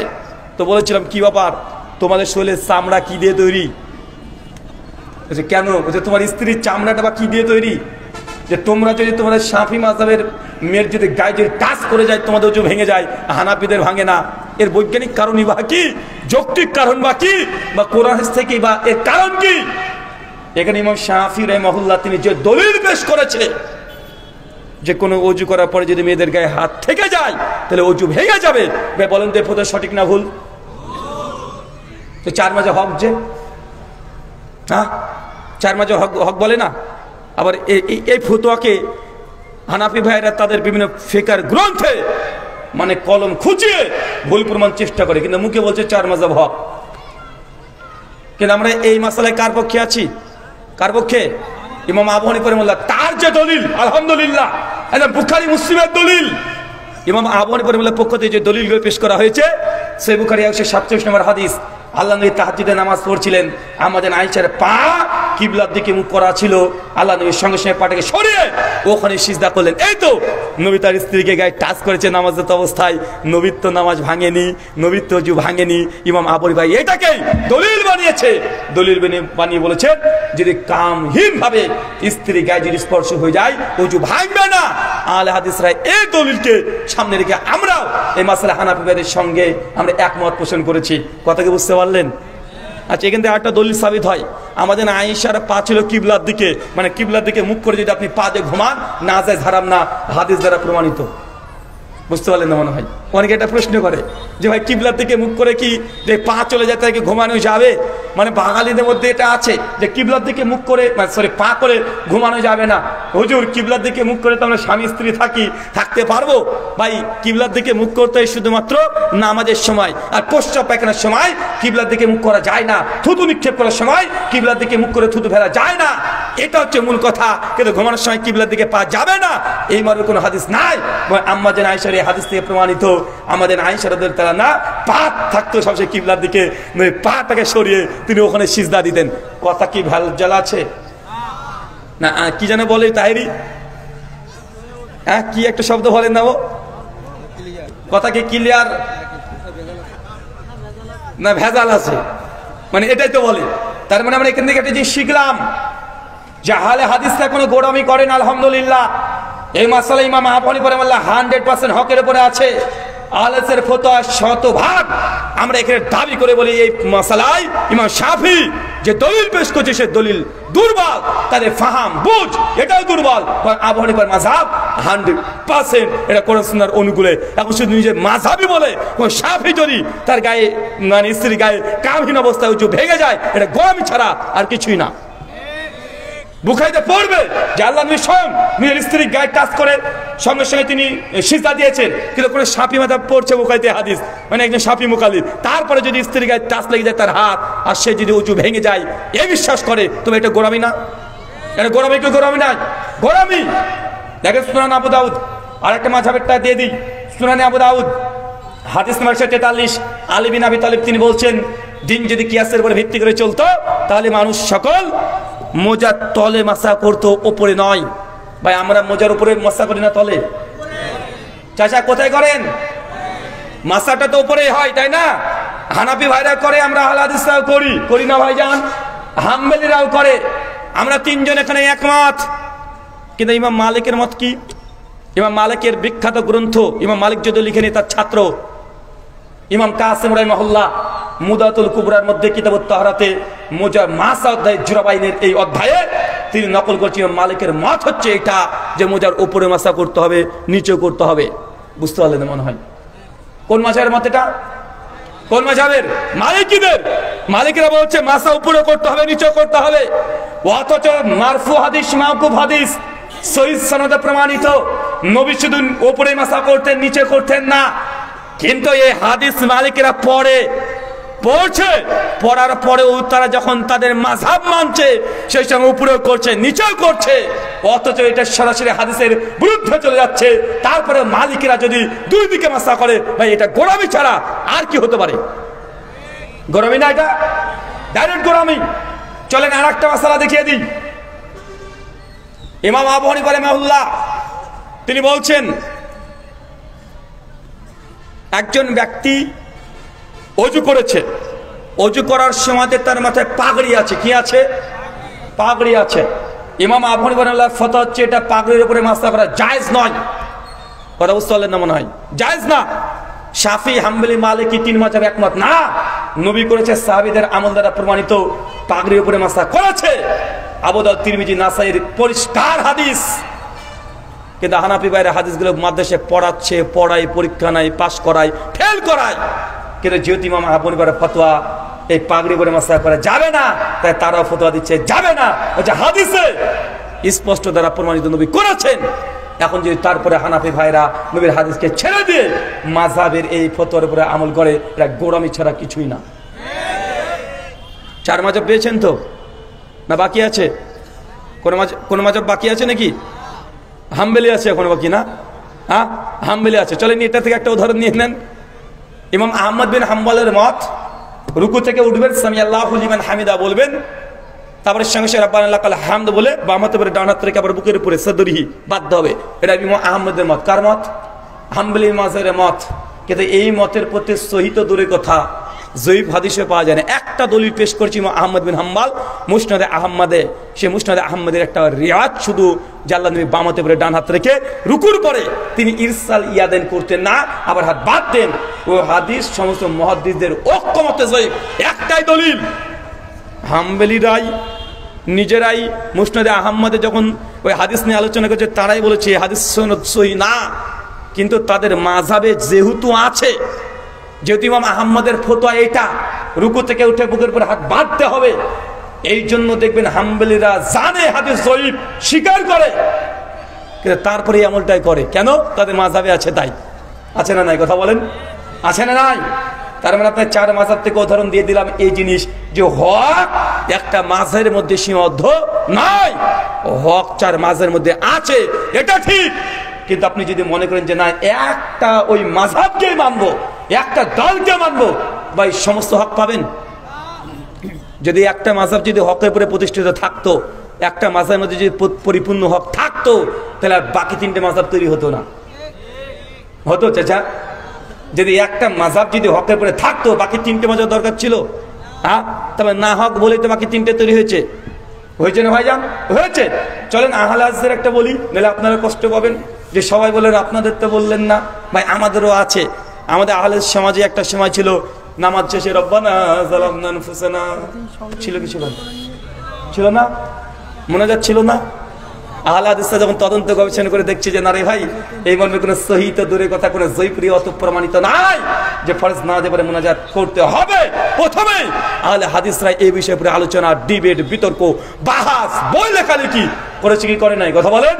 তার মানে বোঝা গেল আহলে হাদিসরা কোনো আমল নিজে করছে বলেই সেটা হক মনে করে না, দলিলের আলোকে যেটা হক সেইখানে আহলে হাদিসরা ফিরে যায়। যায় কি যায় না? আহলে হাদিসের কিছু কিছু উলেমা, সবাই না, একটা কথা প্রচার করেছিল 2008-9-10 দিকে, যে কালেমা লা ইলাহা ইল্লাল্লাহ মুহাম্মাদুর রাসূলুল্লাহ একসঙ্গে বলা যাবে না। বলেছিল না ভাইজান? বলেছে কি বলে নাই? কেন? ওনাদের দাবি ছিল এই মর্মে কোনো সহিহ সূত্রে কোনো হাদিস পাওয়া যায় নাই, এই জন্য বলা যাবে না। কিন্তু পরবর্তী সময় যখন দেখা গেল যে না, এই মর্মে ডাইরেক্ট হাদিসের গ্রন্থে হাদিস মজুদ আছে, তার মধ্যে একটা ইমাম বাইহাকির কিতাব আসমা সিফাত, হাদিস নম্বর 198, ইবনে আব্বাস বলছেন কালেমা তাকওয়া লা ইলাহা ইল্লাল্লাহ মুহাম্মাদুর রাসূলুল্লাহ ডাইরেক্ট আছে। সেই দিন থেকে হাদিসের ফতোয়া চেঞ্জ হয়েছে কি হয় নাই? হয়েছে না ভাইজান? তার মানে আমরা কি বুঝলাম? এতক্ষণ বিভিন্ন ফিকহ বিতর্কিত বিষয় আপনাকে বলে বুঝালাম এইটা, যে হক একটা জায়গাতে সীমাবদ্ধ থাকে না, ও হককে খুঁজে খুঁজে বের করতে হয়। তাই আপনি যদি মনে করেন যে না আমি এটাই থেকে শুধুমাত্র আমি থাকবো, এখান থেকে তুমি হক পাওয়া সম্ভব নয়। আল্লাহ সুবহানাহু ওয়া তাআলা তুমি বুঝার তৌফিক দান করে চলে বলে আমিন। শারমত শুধু কোথায় যে চলে গেলাম, আলোচ্য বিষয় যে আমলে জান্নাতে ঘর পাওয়া যায়। চাচা 3 জন ব্যক্তি জান্নাতে অলরেডি ঘর পেয়ে গেছে। কয়জন? আরো জোরে। আমি কোরআন হাদিসের ভান্ডার ঘেটে ঘেটে 3 জনের নাম পেয়েছি, আরো বেশি থাকতে পারে। তাই 3টে সহিহ সনদ আমি পেয়েছি যে 3 জন জান্নাতে অলরেডি ঘর পেয়ে গেছে, অথচ দুনিয়াতে তারা হাঁটাহাঁটি করে বেড়াচ্ছিল, মানে মারা যায়নি, কিন্তু আল্লাহ জান্নাতে যে ঘর পাবে এই ঘোষণা দিয়ে দিয়েছে। 3 জনের নাম কে বলতে পারবে? 1 জন 2 জন, আর কে পারবেন? এই দাঁড়ান, আগে হাত তোলেন। আপনারা 2 জন কেন? ফেসবুক হাফেজাহুল্লাহর থেকে কি এই প্রশ্ন উত্তর এর আগে শুনেছেন আপনি? চুপ, তাহলে বলা যাবে না। আপনি শুনেছেন এর আগে? ওটা প্রশ্ন নয়, মানে এর আগে আমি এই প্রশ্ন করে যে করেছি আপনি শুনেছেন? তাহলে হাত তোলেন কেন? না, যারা শোনেন নাই এখানে আমার চিটিংবাজি করেন না যেন আবার, যে শোনার পরে তো শুনেছি আমি হাত তুলি। যারা শুনেন নাই, 3 জন ব্যক্তি জান্নাতে আগে থেকে ঘর পেয়ে গেছে, কে নাম বলতে পারবেন? কি আপনি কি বক্তব্যের আগে শুনেছেন? তাহলে ওঠেন, এক দেখি কি বইয়ের নাম?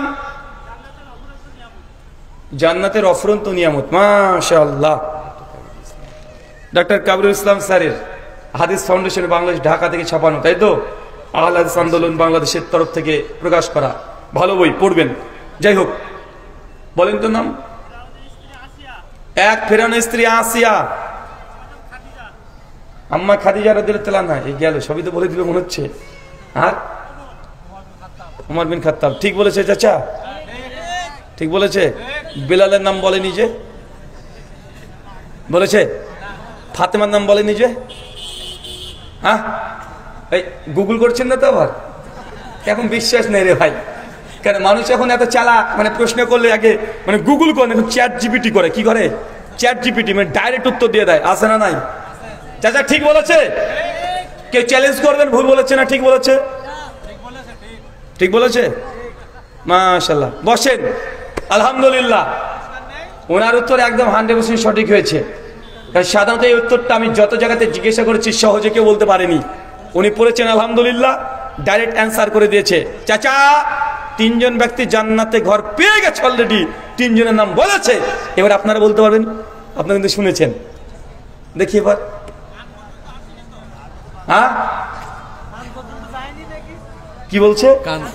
ও কান পর্যন্ত যায়নি, আলহামদুলিল্লাহ। দেখি আরেকজনকে, আপনি আবার বলবেন কেন? ঘুরে ফিরে উনি হাত তুলছেন, আপনাকে আলাদা প্রশ্ন করবো, দাঁড়ান। একে নোট করে রাখলাম, নাই দাঁড়ান, আপনাকে প্রশ্ন করবো। পেছন থেকে কেউ বলতে পারবেন 3 জন জান্নাতে ঘর পেয়ে গেছে অলরেডি? অলরেডি একজন বলেও দিয়েছে পেছন থেকে। চাচা, যাদের বয়স 50 পার, কে বলতে পারবেন? আবার কে বলেছে? আপনি আপনি তো পাশে ছিলেন না? 50-এর উপরে কে আছে? তোমার বয়স 50 হয়েছে? হয়নি? তাহলে একটু পরে 50-এর উপরে যাদের, উঠে দাঁড়ান। কে দেখতে পাই না কেন? কই চাচা? মাশাআল্লাহ, কতদূর? চাচা চলে আসেন। আচ্ছা, মাশাআল্লাহ। চাচা বয়স কত? 72। মাশাআল্লাহ। মানে সুনান তিরমিজি হাদিস 60 থেকে 70 বছর গড় আয়ু। আল্লাহ সুবহানাহু ওয়া তাআলা চাচাকে 2 বছর হায়াতে বরকত দিয়ে আল্লাহ বাকি জীবন যতদিন বাঁচবে তার পেছনে সমস্ত গুনাহ তুই ক্ষমা করে দে, বলে পড়ে আমিন। ফেরাউনের স্ত্রী আছে এক, কি নাম বললো? খাদিজাতুল কুবরা রাদিয়াল্লাহু আনহা, মাশাআল্লাহ 3। ওমর বিন খাত্তাব, মাশাআল্লাহ 72 বছরের মানুষটাকে দেখেছেন? বুক টান করে দাঁড়িয়ে আছে, মনে হচ্ছে 2-4 জনকে এখন মেরে এখানে 60 করে শুয়ে দেবে। আর এখনকার যুবকগুলোকে দেখেন, 26 বছর বয়স হয়নি, মনে হচ্ছে মাজা ভেঙে গেছে এখনই। দেখেন সেকেন্ড, সব চিংড়ি খাওয়া ফিগার। আল্লাহ সুবহানাহু ওয়া তাআলা চাচাকে কবুল করুক, আমিন। সমাজে শুধু তার মানে আমরা বুঝতে পারলাম 3 জন ব্যক্তি জান্নাত আগে থেকে ঘর পেয়ে গেছে। 1 আসিয়া, 2 খাদিজাতুল কুবরা, 3 ওমর বিন খাত্তাব। মনে থাকবে ইনশাআল্লাহ। চলেন 3 জনের ব্যাপারে সংক্ষিপ্ত হয়ে জেনে আসি। মুসনাদ আবি আলা হাদিস না 6111, আল্লাহ নবী আলাইহিস সালাম বলছেন, আসিয়া যখন নবী মুসা আলাইহিস সালামের দ্বীন ইসলামকে গ্রহণ করে নিলেন, যখন গ্রহণ করেছে মুসার দ্বীনকে, ইসলামকে, ফেরাউন সঙ্গে খবর পেয়েছে যে তার স্ত্রী মুসা নবীর আনিত দ্বীন গ্রহণ করে নিয়েছে। ফেরাউনের সঙ্গে সঙ্গে নিজের স্ত্রীকে জেলখানায় বন্দি রেখে প্রতিদিন সকালবেলায় সন্ধ্যাবেলায় 100-200 করে বেত্রাঘাত পিটিয়ে তাকে প্রতিদিন 200 বেত্রাঘাত তাকে পেটাতো। আসিয়া বারবার আল্লাহ করতেন, আল্লাহ এই দুনিয়ার রাজপ্রাসাদ ফেরাউনের দরকার নেই, এই অট্টালিকা আমার প্রয়োজন নেই, তুমি তোমার কাছে জান্নাতে একটা ঘর নির্মাণ করো, তোমার ঘরের আমি কাঙ্গাল। সূরা তাহরিম 66 আয়াত নম্বর 11 আল্লাহ জানাচ্ছেন যে আসিয়া তার এই দোয়া, সেই দিন যে দোয়া করেছিল আল্লাহ সেই দোয়াটাকে কবুল করেছেন, তাকে জান্নাতে আল্লাহ সুবহানাহু ওয়া তাআলা আগে থেকেই ঘর দিয়ে দিয়েছেন। চাচা বলেন তো, আসিয়া কি এমন আমল করলো যে জান্নাতে ঘর পেয়ে গেল? জি, কি করেছে? উনি তো ইসলাম ঈমান এনেছে। ঈমান তো আপনারা আছে, আমারও আছে, কনফার্ম আমরা জান্নাতে ঘর পাবো। কথা বলেন। জি, কিসের পক্ষে জানি?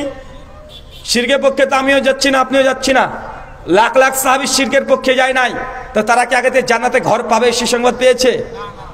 সমস্ত সাহাবীরা জান্নাতে যাবে ইনশাআল্লাহ, কোনো সমস্যা নেই। বদরের সাহাবী সবাই জান্নাতি, মুহাজির আনসার যারা আছে তারা জান্নাতি। আল্লাহ তাআলা রাজি খুশি হয়ে গেছেন। সূরা তাওবা আয়াত নম্বর 100-তে দলিল একদম। অনেকে মনে করে জান্নাতি মাত্র 10 জন সাহাবী, শুধু আশারে মুবাশশারা 10 জন সাহাবী তারা জান্নাতি, তাই মনে করে যে জান্নাতের সার্টিফিকেট পেয়েছে। এই কথা সঠিক নয়। আল্লাহ নবী এক মজলিসে 10 জনকে জান্নাতের সুসংবাদ দিয়েছে, তার জন্য বলা হয় তারা আশারে মুবাশশারা এক মজলিসে 10 জনের জান্নাতের সার্টিফিকেট পেয়েছে। এছাড়া অনেকে জান্নাতের সার্টিফিকেট পেয়েছে। বদরের সাহাবী জান্নাতের সার্টিফিকেট পায় নাই। মুহাজির আনসার সাহাবীরা আল্লাহ তাআলা রাজি খুশি হয়ে গেছে, তারা জান্নাতে যাবে। উহুদের সাহাবী যারা শহীদ হয়েছে প্রায় 70 জন সাহাবী, তারাও জান্নাতে যাবে। এরকম অনেকে আছে আলাদা আলাদা, হাসানের নাম এসেছে, হোসেনের নাম এসেছে, ফাতেমার নাম এসেছে, আসে না নাই? আছে। তার মানে এক একজনের মাকাম জান্নাতে এক এক রকমের। ফাতেমা নারীদের সর্দার হবে, আবু বকর তিনি জান্নাতে বৃদ্ধদের সর্দার হবে। এমন এক ঘটনা পাওয়া যায়, বিলাল বিন রাবাহ তিনি জান্নাতে ঘুরে বেড়াচ্ছিলেন, জান্নাতের সামনে দিয়ে তিনি ঘুরে বেড়াচ্ছিলেন, নবীর পায়ের আওয়াজ পেয়েছে। এক একজনের এক এক রকমের মর্যাদা, কিন্তু স্পেশাল ভাবে জান্নাতে ঘর পাবে কনফার্ম হয়ে গেছে, টিকিট কনফার্ম একদম। কোন ঘর পাবে মৃত্যুর আগে এক ঝলক কেউ কেউ দেখেও নিয়েছে। এই মাত্র 3 জন। কয়জন? 3 জন। তার মধ্যে আসিয়া। কি রে ভাই, কি এমন আমল করেছে? মায়েরা, এই আসিয়ার জীবনী থেকে আপনাকে শিক্ষা নিতে হবে আজকে। আসিয়ার স্বামীর নাম কি ছিল? কত বড় আল্লাহর ওলি দেখেছেন? হ্যাঁ, আল্লাহর ওলি না, ও আল্লাহর ওলি না, শয়তানের ওলি। কার ওলি? শয়তানের ওলি। আসিয়া যদি এই ফিরাউনের মতো স্বামীর সঙ্গে জীবনে সংসার করতে পারে, আপনি আপনার স্বামীর সঙ্গে সংসার করছেন মাত্র 5 বছর, কত অভিযোগ মায়েরা, কত অভিযোগ। একটু 19-20 হয়ে গেলে আপনি বলছেন যে তোমার সঙ্গে 10 বছর ধরে 20 বছর ধরে সংসার করছি, জীবনে তুমি আমাকে শান্তিতে রাখলা না। আছে না নাই? মায়েরা, আপনার কাছে প্রশ্ন, আপনার স্বামী কত বড় খারাপ? ফেরাউনের চাইতেও খারাপ। ফেরাউন প্রত্যেকদিন তার স্ত্রীকে 100-200 করে বেত্রায় হাত মারতেন, আপনার স্বামী আপনাকে 200 খানা মারে। তো আপনি এত অভিযোগ, স্বামীর বিরুদ্ধে সবসময় অভিযোগ। তার জন্য বলেছি আপনার স্বামীকে ফেরাউনের চাইতেও খারাপ। আসিয়া যদি ফেরাউনের ঘরে সংসার করতে পারে, আপনি তো সৌভাগ্যবান। আমি জানি ওই স্বামী আছে, এরাও বদ পাকা খাটাস আছে না, না এরাও আছে জানি। তারপরে মায়েদেরকে বলবো একটু সবর, একটু ধৈর্য ধারণ করেন। এই স্বামীর সংসার কত বছর করবেন? কত বছর করবেন? 20 বছর, 25 বছর? 25 বছর যদি কষ্ট করেন, কনফার্ম জান্নাতে যদি আপনার ঘর হয়ে যায়, আপনার আর কি দরকার আছে? কথা মনে বোঝা গেল না?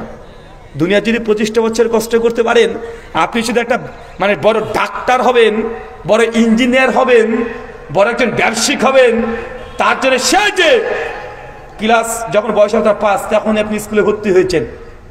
5 বছর বয়সে, 30 বছর বয়সে আপনি চাকরি পাচ্ছেন, আছে না নাই? 25 বছর ধরে পড়াশোনা, দুনিয়ার মাত্র 50-60-1 লক্ষ টাকা বেতন পাওয়ার জন্য 25 বছর স্ট্রাগল, দিন রাত 24 ঘন্টা পড়াশোনা করছেন। তো জান্নাতে ঘর পাবেন, তো 10-20 বছর পরিশ্রম করা যাবে না? কষ্ট করা যাবে না? সবর করা যাবে না? করেন, ইনশাআল্লাহ জান্নাতে ঘর আপনি পাবেন। মায়েদেরকে বলি ধৈর্য, সবর এটা বেশি বেশি বাড়াতে হবে। মেয়েদের একটা কমন ডায়লগ যে আমি বলে তোমার সংসার করে গেলাম, অন্য করে মেয়ে যদি হতো না, কবে তোমার কাছ থেকে ত্যাগ করে চলে যেত? বলে কি বলে না? আচ্ছা, কার বউ বলেন একটু হাত তোলেন তো। হ্যাঁ, মানে এই কথা শুনেননি কে? যে তোমার মানে আমি বলে তোমার সংসার করে গেলাম, অন্য কোনো মেয়ে হলে না জীবনে তোমার সংসার করতে পারতো না। আমি একদিন আলোচনা করছি প্রশ্নোত্তর পর্বে, আমার যে প্রশ্ন এসেছে, হুজুর আমার স্ত্রী না হলে আমাকে কমপক্ষে 20 বারের ওপরে এই জীবনে, মানে মাঝে মধ্যে বলে একটু ঝামেলা হলেই, যে আমি বলে তোমার সংসার করে গেলাম, অন্য কোনো মেয়ে হলে না সংসার করতে পারতো না। তো বারবার আমার স্ত্রী আমাকে বলে, এখন কি করবো বলেন তো, এই স্ত্রীকে তালাক দেওয়া জায়েজ হবে? উনি প্রশ্ন করেছেন, আমি পরামর্শ দিয়ে বলেছি ভাই জানি এরকম যদি করে, স্ত্রী যখন এই কথা বলবে কানে কানে গিয়ে বলবেন যে একটা চান্স নিয়ে দেখবো নাকি। তোমার চ্যালেঞ্জ বারবার শুনছি যে তুমি বলে সংসার করলে অন্য কোনো মেয়ে আমার সঙ্গে সংসার করতে পারবে না, তো সমস্যা না একটা করে দেখি। তুমি দেখো পাশে ঘর থেকে দেখবা, তোমাকে তালাক দেবো না, তুমিও থাকো, তুমি দেখো তার একটা মেয়ের সঙ্গে আমি সংসার করতে পারছি কি পাচ্ছি না, চান্স দিয়ে দেখো। এই কথা বললেই দেখবেন জীবনে আর এই কথা আপনাকে বলবে না যে তুই আমি বলে তো সংসার করে গেলাম, বলে একবার অফার দাও না আমাকে, একবার দিয়ে দেখো আমি একটা প্রমাণ করতে পারি কি পারি না, দেখবেন জীবনে দেবে না। তাই মায়েদেরকে বলি 20 বছরের জীবন, এত অভিযোগ প্রয়োজন নেই, সবর ধৈর্য ধারণ করেন। চলেন একটা সবরের নমুনা আপনাকে দেখাই। সেই মুসলিম 3006 নম্বর হাদিস, রুমাইসা নাম শুনেছেন? রুমাইসা নাম শোনা নাই? সে বুখারীর হাদিস, আল্লাহ নবী যখন মেরাজে গিয়েছিলেন, জান্নাতের সামনে দেখছে একটা মেয়ে হেঁটে হেঁটে ঘুরে বেড়াচ্ছে, জান্নাতে ঘুরে বেড়াচ্ছে একটা নারী। আমরা হুজুরদের মুখে তো অনেক শুনেছি, নবী যখন মেরাজে গেলেন দেখলেন জাহান্নামে শুধু নারী আর নারী, জাহান্নামে নারী দিয়ে পূর্ণ। জি, হাদিস শুনেছি। কিন্তু আল্লাহ নবী যখন জান্নাতের সামনে দিয়ে হেঁটে যাচ্ছেন, যে জান্নাতে একটা নারী, একটা মেয়ে মানুষ ঘুরে বেড়াচ্ছে, আল্লাহ নবী ভালো করে তাকিয়ে দেখছে, এটা অন্য কেউ না, এটা হচ্ছে আনাস বিন মালিকের মা রুমাইসা। কি নাম? আনাস বিন মালিকের মা রুমাইসা। তার স্বামীর নাম হচ্ছে আবু তালহা। তার স্টোরি, ঘটনা বুখারী মুসলিমে একাধিক জায়গাতে নকল করা হয়েছে। কি এমন আমল করেছে যে আগে থেকেই মৃত্যুবরণ করেনি, অথচ জান্নাতে ঘুরে বেড়াচ্ছে। মানে বুঝতে পারলেন না মনে হয় যে কত যে সৌভাগ্যবানীরা, যখন মারাই যায়নি, নবী মেরাজে গিয়ে দেখছে যে রুমাইসা ঘুরে বেড়াচ্ছে জান্নাতে। চিন্তা করতে পারছেন আমল কি? খুব বেশি আমল নাই মায়েরা, খুব বেশি আমল নাই। সে মুসলিমের যে রেওয়াতগুলো প্রমাণিত আসছে যে রুমাইসা রাদিয়াল্লাহু আনহা, আবু তালহা তার স্বামীর নাম। আবু তালহার সঙ্গে যখন রুমাইসা যখন বিবাহ হয়ে গেছে, আবু তালহা একদিন তার বাড়িতে তার অসুস্থ সন্তানকে থুয়ে আল্লাহ নবীর সঙ্গে যুদ্ধ জিহাদে তিনি অংশগ্রহণ করেছে বা বিজনেসের কাছে বাইরে গিয়েছে। দুটো রেওয়াতে আসছে। যখন দীর্ঘ 1.5 মাস পরে আবু তালহা নিজের বাড়িতে ফিরবেন, সেদিন আগে থেকে জানিয়ে দেওয়া হয়েছে যে কাফেলা গিয়েছিল ব্যবসার উদ্দেশ্যে বা জিহাদের উদ্দেশ্যে, তারা আজকে রাত্রিবেলাতে ফিরে আসছে। যখন রুমাইসা খবর পেয়েছে যে তার স্বামী আজকে বাড়িতে ফিরবে, কিছুক্ষণ পরে তার সে অসুস্থ সন্তান সেই দিনেই মারা যায়। সেই দিনে মারা গেছে। রুমাইসার সঙ্গে সঙ্গে তার প্রতিবেশী সবাইকে বলে বেড়াচ্ছে, খবরদার, আমার স্বামী 1.5 মাস পরে বাড়িতে ফিরে আসছে, আমার স্বামী তার সন্তান যে মারা গেছে, কেউ জানাবে না তাকে। আমি যতক্ষণ না জানাচ্ছি আমার স্বামীকে, ততক্ষণ কেউ জানাবে না। রুমাইসার সঙ্গে সঙ্গে নিজের সন্তানকে সুন্দর করে কাপড় দিয়ে মুড়িয়ে বিছানায় একটা কোণাতে তাকে সুন্দর করে শার্ট করে শুয়ে দিয়ে রেখে দিয়েছে।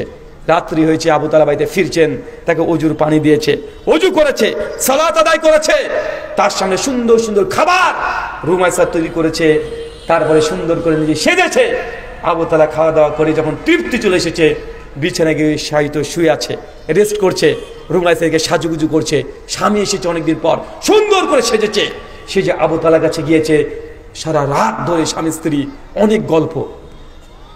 কেন বাইরে থেকে যখন কোনো প্রবাসী ভাই যেদিন প্রথম বাড়িতে আসে, স্ত্রীর সঙ্গে সারা গল্প হয় না, সেই দিনটা একটা আলাদা মনে হয় না? কারণ রুমাইসা জানছে যে আজকে যদি আমার স্বামী মানে আমার সন্তান মারা গেছে কথা বলি, 1.5 মাস পর স্বামী বাড়িতে ফিরছে, তাহলে এই আঘাত সে সহ্য করতে পারবে না। রুমাইসার সঙ্গে সে তার সঙ্গে শায়িত হয়েছে, সারা রাত গল্প। একটা পর্যায়ে স্বামী স্ত্রীর সঙ্গে যা ঘটে সেগুলো ঘটেছে। রুমাইসা যখন দেখছেন যে তার স্বামীর মধ্যে আর কোনো ক্লান্তি নেই, ফুরফুরে মেজাজ চলে এসেছে, একদম স্বাভাবিক হয়ে গেছে, রুমাইসা তার স্বামীকে বলছে, আবু তালহা, আপনাকে একটা প্রশ্ন করবো, উত্তর করবেন? জি রুমাইসা, কি প্রশ্ন করবে বলো? রুমাইসা বলছে, দেখেন, আল্লাহ মানে কোনো ব্যক্তি যদি কাউকে কোনো আমানত রেখে যায়, পরবর্তী সময় যদি সে আমানত যদি ফেরত চায়, তাহলে আমানত কি ফেরত দেওয়া উচিত আমাদের? আবু তালহা বলছে, রুমাইসা, যেই সময় আমরা ইসলামে ছিলাম না, আমরা কত আমানতের খিয়ানত করেছি, কিন্তু ইসলাম আমানতের খিয়ানত করতে দেয় না। বরং তোমাকে যদি কেউ আমানত রেখে যায়, যখনই চাইবে তাকে সঙ্গে সঙ্গে ফেরত দিবে। রুমাইসার সঙ্গে সঙ্গে চট করে বলছে, আবু তালহা, আপনি সবর করেন, আপনি ধৈর্য ধারণ করেন। আমাদের যে সন্তান ছিল, আপনার যে সন্তান আজকে সকালবেলায় মৃত্যুবরণ করেছে, আল্লাহর জিম্মাতে চলে গেছে। আল্লাহ আমাদের যে আমানত দিয়েছিল, সে আমানত আল্লাহ তার কাছে নিয়ে নিয়েছে। সন্তান তো আল্লাহর, আল্লাহ তার নিজের জিম্মায় নিয়ে নিয়েছে। আপনি সবর ধৈর্য ধারণ করেন। আবু তালহা চট করে বিছানা থেকে লাফ দিয়ে উঠে বলে, কি বলছো তুমি? আমার সন্তান মারা গেছে মানে? তুই এতক্ষণ বলো নাই? সঙ্গে সঙ্গে আবু তালহা ছুটে গিয়ে সন্তানের কাছে গিয়ে, তুই সন্তানকে দেখছো সত্যি মারা গেছে, একদম চাদর দিয়ে ঢাকা আছে। যখন ফজরের আজান হচ্ছে, তিনি ছুটে চলে গেছেন রাসূলুল্লাহর কাছে, ইয়া রাসূলুল্লাহ, আজকে আমার স্ত্রীর সঙ্গে এই ঘটনা ঘটেছে, রুমাইসা এই ঘটনায় কাণ্ড আমার সঙ্গে করেছে, আমি এখন কি করতে পারি আপনি বলেন। আল্লাহ নবী বলছেন, আবু তালহা, তোমাদের এই রাতকে আল্লাহ এমন ভাবে আসমানে কবুল করে নিয়েছে, এত খুশি হয়ে গেছে আল্লাহ, তোমার এই রাতটাকে আল্লাহ কবুল করে নিয়েছে। আল্লাহ নবী শুধু এই কথাটুকু বলেছেন। ইমাম আসকালানী ফাতুল বারীর মধ্যে আরো সনদ নিয়ে এসে হাদিস নিয়ে আসছে যে এরপরে রুমাইসার গর্ভে যে সন্তান হয়েছিল, সেই দিনের বাসরে ওই সন্তান পর পর 7খানা, কে বলছে 3 জন কোরআনের হাফেজ হয়েছে, শ্রেষ্ঠ আলেমে দ্বীন।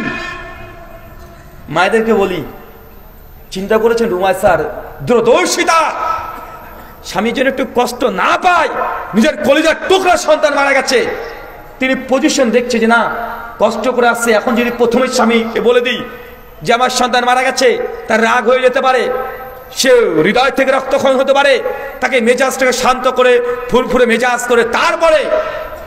অনেকে আপনারা আছেন জানেন, যখন আপনি বিদেশ থেকে আসছেন, স্ত্রী আছে, স্ত্রীর প্রতি টান এটা আলাদা আছে না নাই, কথা বলেন? আছে। কিন্তু প্রথমে যদি মৃত্যুর সংবাদ শুনে নাই, স্ত্রীর কাছে যাওয়া তার দ্বারা সম্ভব হবে না। রুমাইসা অনেক চিন্তা করে এই হাদিসের ফাওয়াইদ ইমাম জাসকানি ফাতুল বারির মধ্যে অনেক আলোচনা করেছে। এখান থেকে বোঝা যায় যে রুমাইসার যে দূরদর্শিতা, স্বামীর প্রতি ভালোবাসা, ভক্তি আমাদের মায়েদের বোনেদের মধ্যে যদি আসে, ইনশাআল্লাহ জেনে রাখেন আপনি রুমাইসার মতো জান্নাতি একটা নারী হিসাবে নিজেকে গড়ে তুলুন। এই দুনিয়াতে মাত্র 20 বছর সংসার করতে এসেছেন। কত বছর? কত বছর বলেন তো ভাইজান? 20 বছর। তাই সবর, সংসার মানে সবর, সংসার মানে ধৈর্য, সংসার মানে আপনাকে কঠিন সবরের অধিকারী হতে হবে।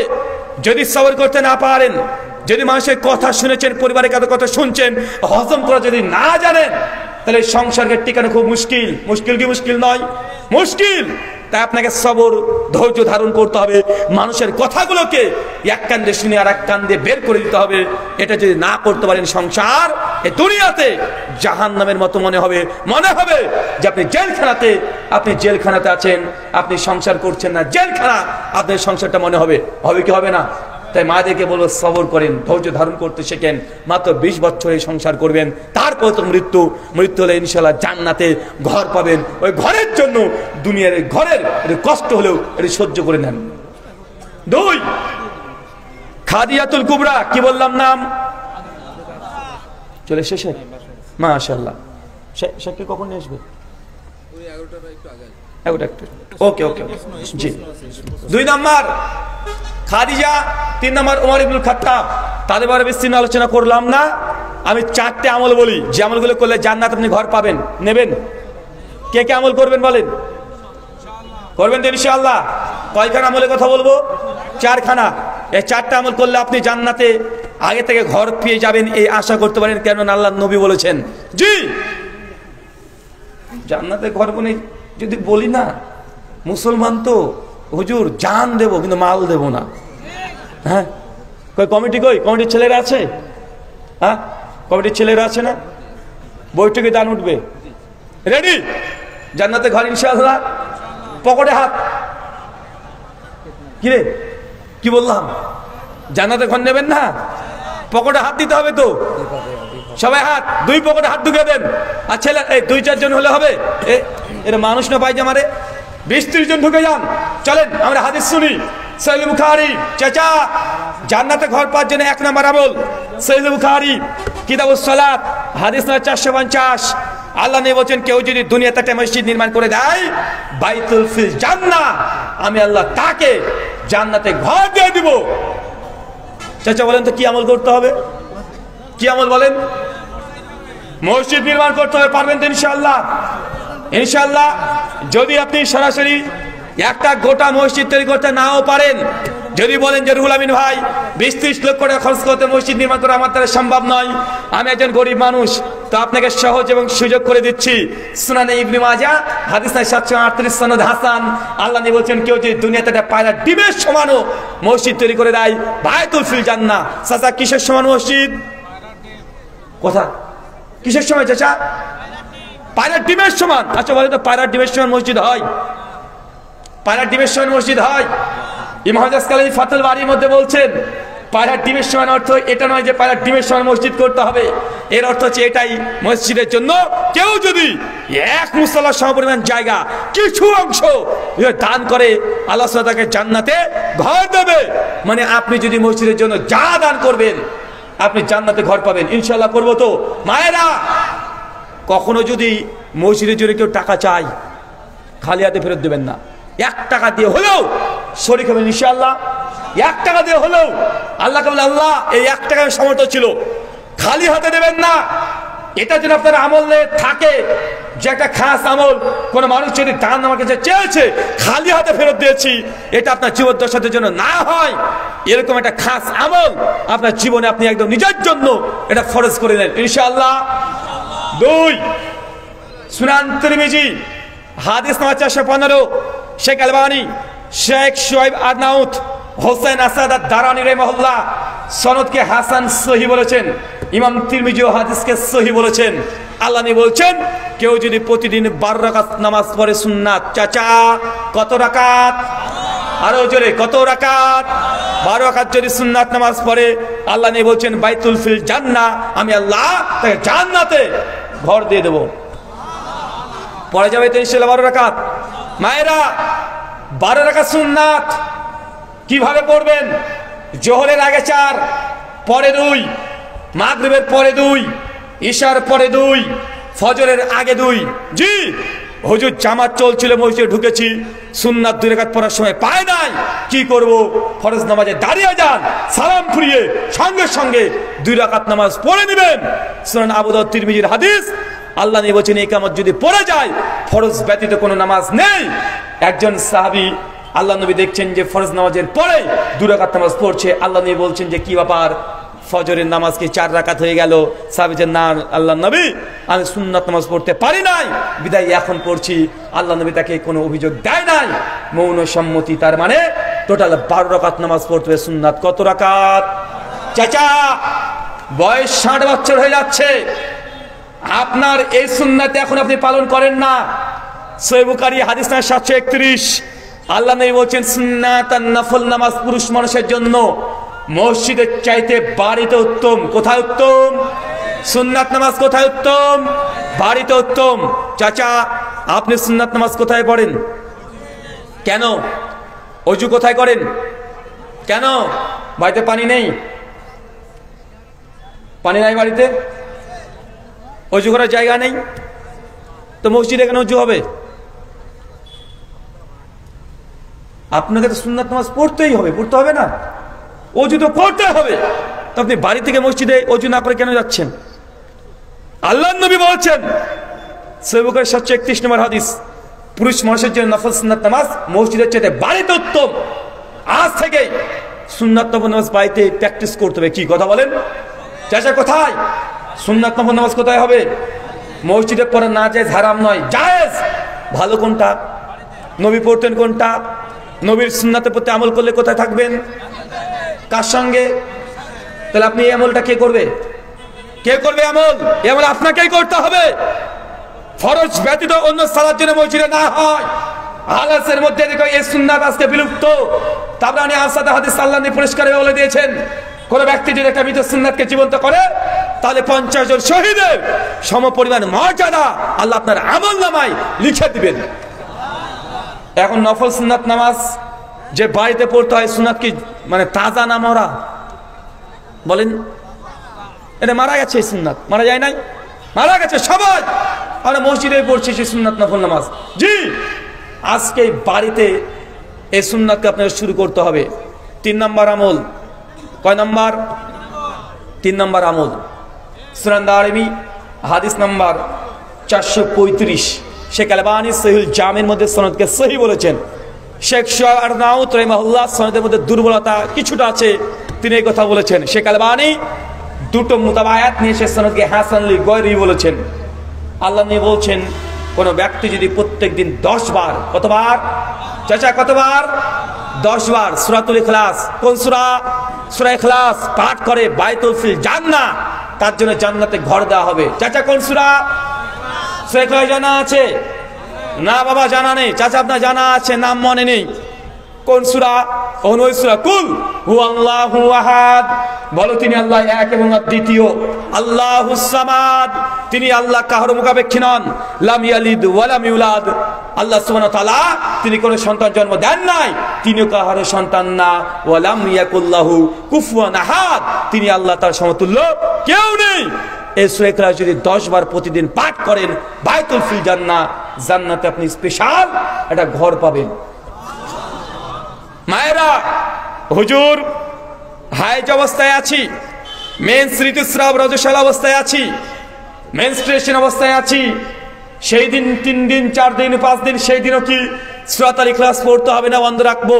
জি, এই 3 দিন 4 দিন 5 দিন যে কদিন আছে, ওই দিনও সূরা ইখলাস আপনি পড়তে পারবেন। সেই দিন কোরআন মাজিদকে টাচ করতে পারবেন না। গোসল যদি ফরজ হয় বা হায়েজ নিসফাস অবস্থায় থাকলে কোরআনকে টাচ করা হারাম। কি কথা বলেন? নামাজ পড়া হারাম, সিয়াম রোজা রাখা যাবে না, হজের তাওয়াফ করা যাবে না, হজ উমরাত এই কাজগুলো নাজায়েজ। কিন্তু মাথায় যদি কোরআন মাজিদ মুখস্থ থাকে, দোয়া তাসবিহ তাহলিল জিকির আজকার যদি মুখস্থ থাকে, এই কয়দিন আপনি তাসবিহ তাহলিল জিকির আজকার কোরআন মাজিদের কিছু কিছু আয়াতের অংশ বিশেষ আপনি জিকির আজকার হিসেবে পাঠ করতে পারবেন। তাই এই ৩-৪ দিন যে অবস্থায় থাকেন না কেন আপনি পড়তে পারবেন। হুজুর ব্যস্ত, আমি পড়তে পারি না, রান্না করছেন, সবজি কাটছেন, পড়তে পারবেন, সমস্যা নেই। থালা বাসন মাজছেন তবুও পড়তে পারবেন, বেচা কেনা করছেন, দোকানে আছেন তবুও পড়তে পারবেন, গাড়ি চালাচ্ছেন তবুও পড়তে পারবেন, গাড়ি খালাস বিক্রি করছেন তবুও আপনি পড়তে পারবেন, মাছ ধরছেন তবুও পড়তে পারবেন, সমস্যা নেই। আপনাকে 24 ঘন্টায় নির্দিষ্ট কোনো সময় নেই, যে কোনো সময় 10 বার সূরাতুল ইখলাস পাঠ করবেন, বায়তুল ফিল জান্নাহ আপনার জন্য জান্নাতে আল্লাহ স্পেশাল একটা ঘর দিয়ে দিবে। আল্লাহ সুবহানাহু ওয়া তাআলা তুমি কবুল করো, আমিন।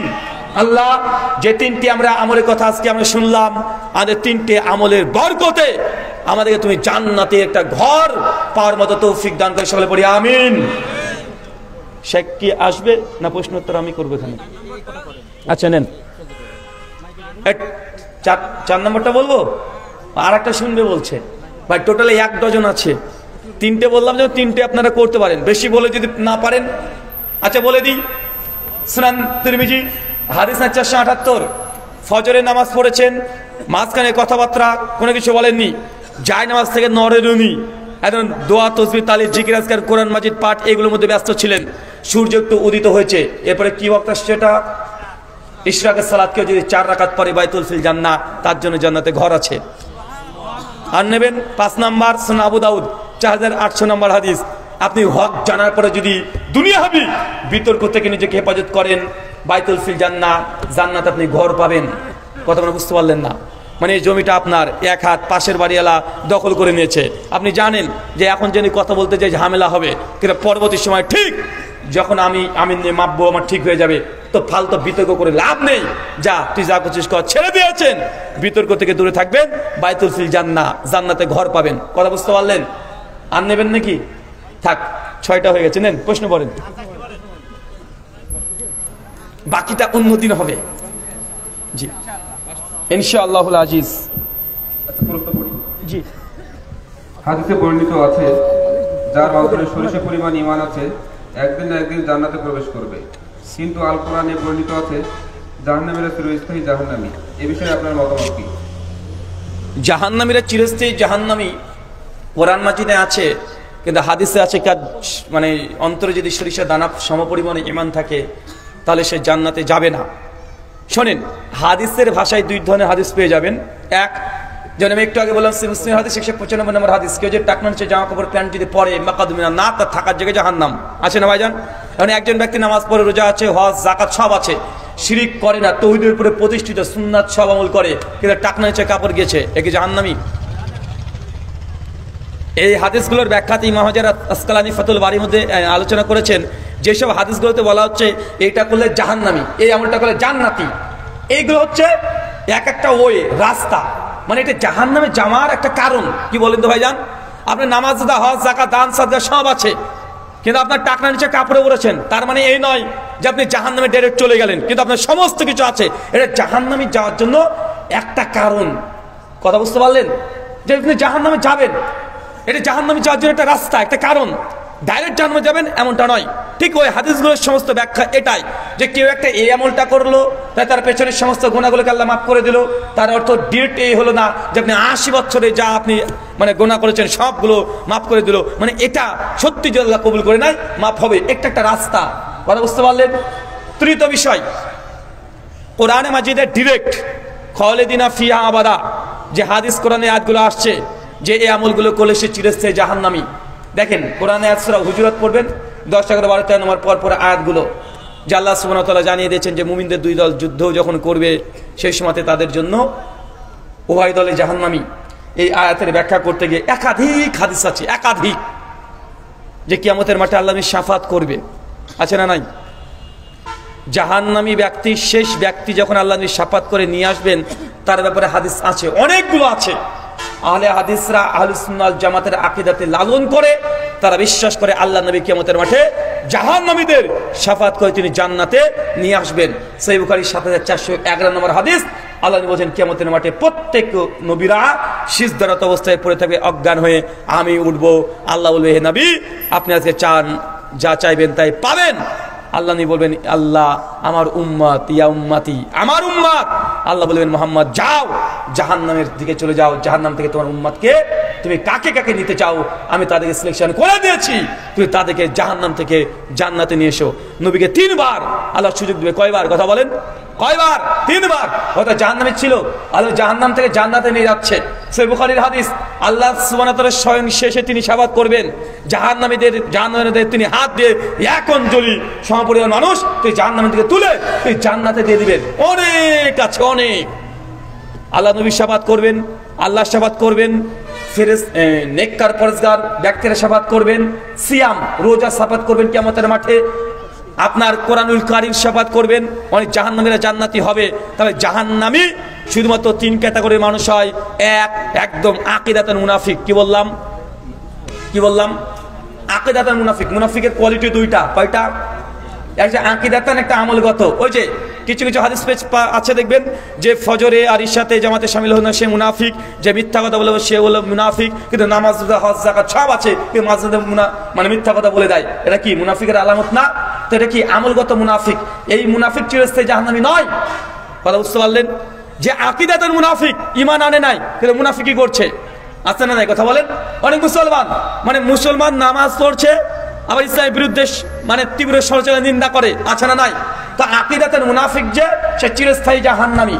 গুনাহ কাবিরা করলে শুধুমাত্র গুনাহ কাবিরা যে করেছে এই ব্যাপারে আহলুস সুন্নাহর স্পষ্ট আকীদা যে গুনাহ কাবিরা করলে সে ব্যক্তি ডাইরেক্ট কাফের হয়ে যায় না। কথা বুঝতে পারলেন? সে আমলগত কুফরি করেছে, তবে আকীদাতান সে নামাজ হজ যাকাত কালেমাকে স্বীকার করে, এখনো মুমিন আছে। এটা আহলুস সুন্নাহ ওয়াল জামাতের আকীদা। 3, যে ব্যক্তি মুরতাদ হয়ে গেছে চিরস্থায়ী জাহান্নামী, একদম ডাইরেক্ট অমুসলিম মুশরিক, তার চিরস্থায়ী জাহান্নামী। এই কয়টা ক্যাটাগরির এটা চিরস্থায়ী জাহান্নামী। আর মুমিন যে কালেমা গই মুসলিম, মাঝে নামাজ পড়ে, নামাজ ছেড়ে দেয়, এই ব্যাপারে শুধু শেখ সাল্লাল্লাহু আলাইহি ওয়াসাল্লাম ইখতিলাফ করেছে যে তারা জান্নাতে যাবে, তবে মানুষ তাকে জাহান্নামে যখন জান্নাতে প্রবেশ করবে তখন জাহান্নামী বলে ডাকবে। শুকরান।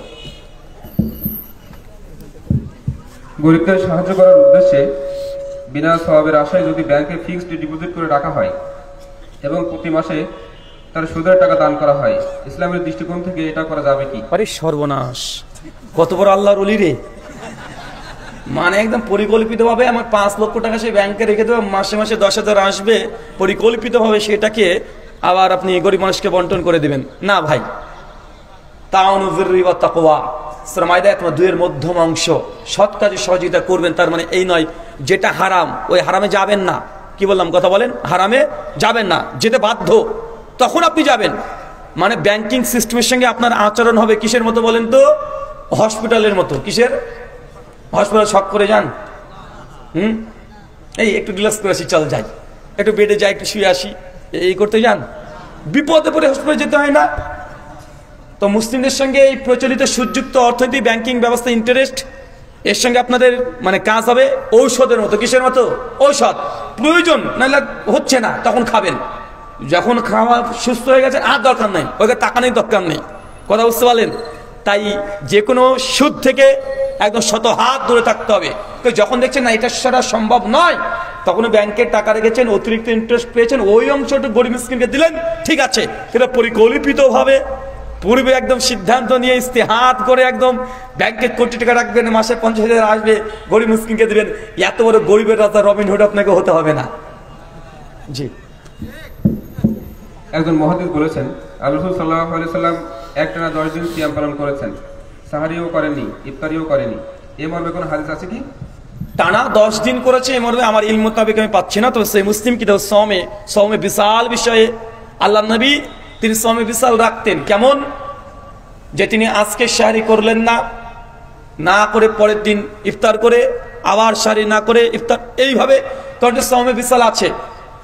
তবে 10 দিনের কথা আমার ইলম মোতাবেক নাই। আল্লাহু আলাম বিসওয়াব।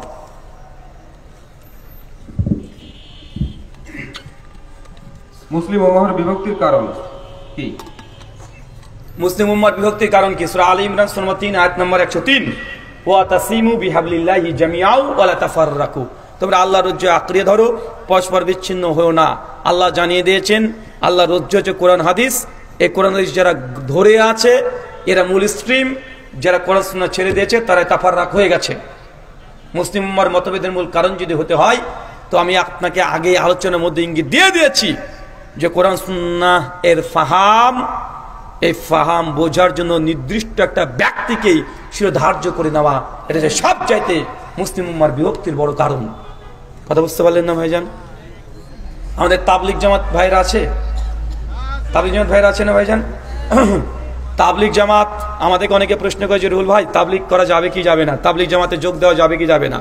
তা আমরা যদি একটু কথা বলি তখন অনেকে রেগে যায়, রেগে গিয়ে বলে যে আহলে হাদিসরা তাবলিগের বিরোধিতা করছে, মানে এরা দিন প্রচারের কাজ হোক এটা মানে চায় না। এ কথা বলে কি বলে না? কথা বলে বলে ভাইজান জি অনেকে বলে। আমি একটা কথা বলি ভাইজান, দেখেন আমার সাদা মনে কাদা নাই, আমি আপনাদেরকে ভালোবাসি, সম্মান করে শ্রদ্ধা করি।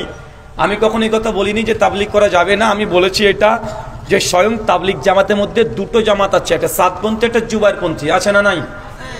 সাতপন্থী জুবারপন্থীকে বলছে গোমরা পথভ্রষ্ট, আর জুবারপন্থীরা সাতপন্থীকে বলছে গোমরা পথভ্রষ্ট। বলছে কি বলছে না? কথা বলেন। সাতপন্থী জুবারপন্থীকে গোমরা বলছে, জুবারপন্থী সাতপন্থীকে মানে গোমরা বলছে।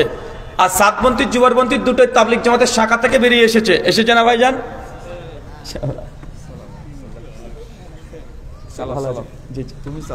আমি চালাবো।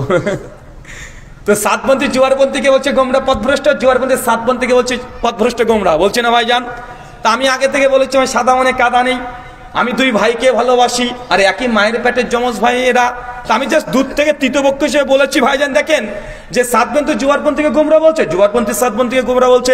আমি বলছি তোমরা দুই ভাই একদম এই মাসালায় হকের উপরে প্রতিষ্ঠিত, একদম ঠিক বলছো, তোমরা দুজনই পথভ্রষ্ট গোমরা।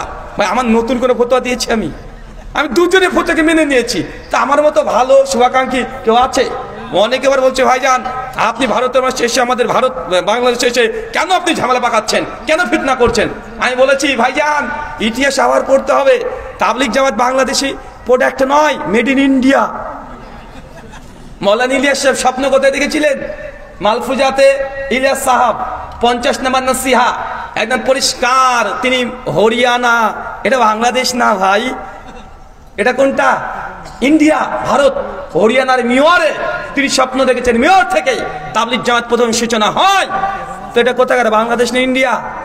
আমি কোথাকার? তা আমি আমার দেশের কোম্পানি নিয়ে কথা বললাম, আপনার তো সমস্যা কি? আচ্ছা বাংলাদেশে যে কওমি সিলেবাস চলছে, কওমি, এই কোম্পানি কোথাকার? এ ব্র্যান্ড মেড ইন ইন্ডিয়া, কোথাকার এটা হলেন? দারুল উলুম দেওবন্দ। অনেকে ভাবছে দেওবন্দ আবার কি, ইয়ে কি চিজ খায় না গায়ে মাখে। ভাই দেওবন্দ অন্য কিছু না, দেওবন্দ ভারতের উত্তরপ্রদেশ ইউপি এই রাজ্যের একটা গ্রামের নাম হচ্ছে দেওবন্দ। দেউ মানে শয়তান, বন্ধ মানে জাল, শয়তানের জাল, এটা ফার্সি শব্দ। আপনি এখন গুগল করে দেখে নেন, আমি মিথ্যা কথা বলছি না, এটা হিন্দুদের দেওয়া নাম। অনেক আমাদের হানাফি ভাইরা আমাদেরকে অভিযোগ করে বলে যে আহলে হাদিসের নামটা দেওয়া কোথা থেকে? ইংরেজরা দিয়েছে। আমি বলেছি যে দেওবন্দ এই নামটা হিন্দুরা দিয়েছে। দেওবন্দ নাম কিসের? আপনি এখনই গুগল করে দেখেন, দেখেন যদি আপনি আমাকে বলবেন। দেওবন্দ শয়তানের জাল, মানে শয়তানকে বন্ধ করা হয়, মানে কোনো শয়তানের আস্থানা। এটা আমি বলি না, আহমদ রেজা খান বেরলভী ফতোয়া রাজবিয়া 8ম খণ্ডের 22 নম্বর পৃষ্ঠায় তিনি লিখেছেন যে দেওবন্দ क्या है, देव और बंद, देव यानी জিন শয়তান वगैरह। দেও আপনারা অনেক মানুষকে বলেন না যে বেশি একটু যদি খেলে দেওর মতো খাচ্ছে রে, বলেন না ভাইজান? তো দেহ মানে কি? মানে পেতাত্তা। আর বন্ধ মানে জাল। বলছে এই কোম্পানিটা গোটারে শয়তানের জাল। আমি এই কথা বলি না, এটা তাদের যমজ ভাই বেরলভী আলা হযরত আহমদ রেজা খান বেরলভী তার অনুসারীরা এই কথা বলেছে, বিভিন্ন গ্রন্থে বেরলভী ভাইরা লিখেছে। তো ভাই আমি আপনাকে একটা কথা বলি, আমার পরে রাগ করবেন না, আমি নিজের তত্ত্বে আল্লাহি কোনো কথা বলি না, শুধু ওদের কথাগুলোকে আমি নকল করে বলে দিই, আর আমার পরে মানুষ রেগে যায়। আপনি যার কথা বলবেন, বেরলভী মানে জিলেপি সুন্নি, এটা বুঝবেন না। গিয়াসউদ্দিন তাহরি কোম্পানি, বুঝেছেন না? এটা কোথাকার? বলো না আলা হযরত আহমদ রেজা খান বেরলভী 1856-তে জন্ম, 1856-তে বেরলভী মাদ্রাসা তৈরি করা হচ্ছে, এটা উত্তরপ্রদেশ। এটা কোথাকার? এটা উত্তরপ্রদেশ। তো বাংলাদেশে যতগুলো কোম্পানি চলছে সবগুলো মেড ইন ইন্ডিয়া, বাংলাদেশের না। তা আমি যদি দেওবন্দি বেরলভী তাবলিগ জামাত ইসলামের সমালোচনা করি, রাগ আপনি করবেন না। আমার জিনিস আপনি নিয়েছেন, আপনার জিনিস আমি নিইনি। বুঝতে পারলেন না ভাইজান? মানে আমাকে অভিযোগ বারবার যে আমি কেন কথা বলি। ভাই আমার জিনিস নিয়ে যা ইচ্ছা তাই করতে পারি। আল্লাহ সুবহানাহু ওয়া তাআলা তুমি আমাদের বোঝার তৌফিক দান করো, আমিন। শেখকে দিয়ে দেন। হানাফি মাযহাবের প্রবর্তক কে? হানাফি মাযহাবের প্রবর্তক কে? এখানে যদি রাইস নদভী রাহিমাহুল্লাহ তার আল্লামা হাতে দ্বিতীয় খণ্ডে ডিটেল আলোচনা করেছেন যে হানাফি মাযহাব কিভাবে এই গোটা বিশ্বে এত 1/3 চলে গেল। তিনি 10টা কারণ বলেছেন। তার মধ্যে সেই সময়তে কুফা এবং সেই অঞ্চলগুলো মূলত হানাফি ফিকহ অনুযায়ী প্রতিষ্ঠিত হয়ে গেছিল এবং রাষ্ট্রের দায়িত্ব তাদের আন্ডারে চলে যাওয়ার কারণে হানাফি মাযহাব গোটা বিশ্বব্যাপী সবচেয়ে বেশি প্রসার লাভ করেছে। অনেকে বলেন ইমাম আবু হানিফা রাহিমাহুল্লাহ হানাফি মাযহাবের প্রবর্তক। আমরা বলি যে না, ইমাম আবু হানিফা রাহিমাহুল্লাহ কখনো বলেনি যে তুমি আমার প্রত্যেকটা কথা, আমার কথাগুলোকে তুমি গ্রহণ করে নাও, বরং 4 মাযহাবের 4 ইমাম সহ ইমাম আবু হানিফা রাহিমাহুল্লাহর সহিহ সনদে শিয়ারু আনামিন নুবালাতে ইমাম জাহাবী রাহিমাহুল্লাহ নকল করেছে। এতে ফতোয়া শামীতে হানাফি ভাইরা নকল করেছে। ইমাম আবু হানিফা রাহিমাহুল্লাহর ফতোয়া স্পষ্ট, লা তুকাল্লিদুনি, তোমরা দ্বীনের ব্যাপারে আমার তাকলিদ করো না, অন্ধ অনুসরণ করো না। আমি কোথা থেকে এই ফতোয়াগুলো দিই, কোন দলিলের ভিত্তিতে দিই, প্রত্যেকটা দলিল তোমরা যাচাই করো, তারপর তোমরা এটাকে গ্রহণ করবে। তার মানে ইমাম আবু হানিফা রাহিমাহুল্লাহ নির্দিষ্ট একটি মাযহাব তাকলিদের সাক্ষীর তিনি বিরুদ্ধে ছিলেন। কিসে ছিলেন? কথা বলেন। বিরুদ্ধে ছিলেন। রশিদ আহমেদ গাঙ্গুহি রাহিমাহুল্লাহ হানাফি দেওবন্দি, তাজকিয়াতুল রশিদ প্রথম খণ্ড 131 পৃষ্ঠা। আশরাফ আলী থানভীকে কিছু ভক্তরা প্রশ্ন করেছে, क्या 4 मजहब मानना वाजिब है, इसके ऊपर इजमा साबित है, এটা প্রশ্ন। সেই সময় রশিদ আহমেদ গাঙ্গুহির মাধ্যমে চিঠিটা এসেছিল আশরাফ আলী থানভীর কাছে, আর আশরাফ আলী থানভী এই চিঠির জবাব দিয়েছিলেন। আর পরবর্তী সময় তাজকিয়াতুর রশিদের মধ্যে এই সমস্ত প্রশ্ন উত্তরগুলো, চিঠিগুলো, খুতবাতগুলো একসঙ্গে বাইন্ডিং করে 2 খণ্ড প্রকাশ করেছে। দারুল উলুম দেওবন্দ থেকে প্রকাশ হয়েছে, বাংলাদেশ থেকে অনুবাদ হয়ে গেছে, উর্দু থেকে বাংলাও পেয়ে যাবেন এখন বইটা। পরিষ্কার 131 পৃষ্ঠা মূল উর্দু দারুল উলুম দেওবন্দ থেকে ছাপা। পরিষ্কার আশরাফ থানভী বলে দিয়েছে 4 মাযহাবের মধ্যে এক মাযহাব মানতে হবে, তাকলিদের সাক্ষীর উপরে কোনো কালে কখনোই ইজমা হয়নি।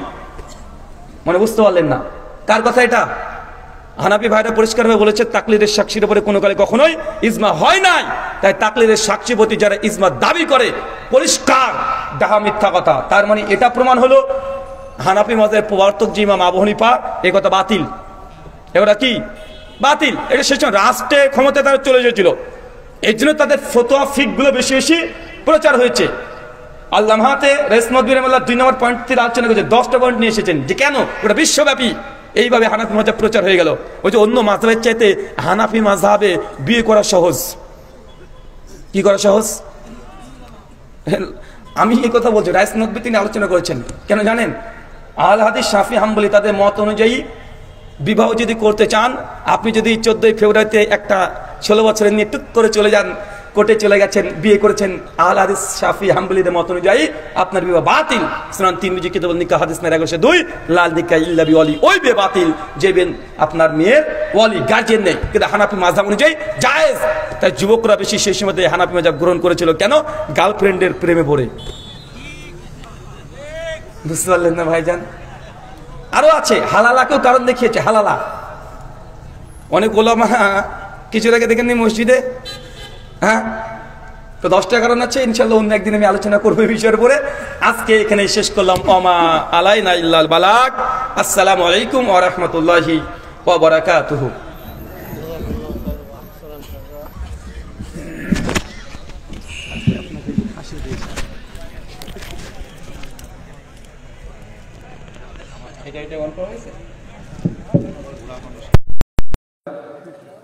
আমরা দীর্ঘক্ষণ ধরে ব্রাদার রাহুল ভাইয়ের কাছ থেকে গুরুত্বপূর্ণ আলোচনা শুনছিলাম।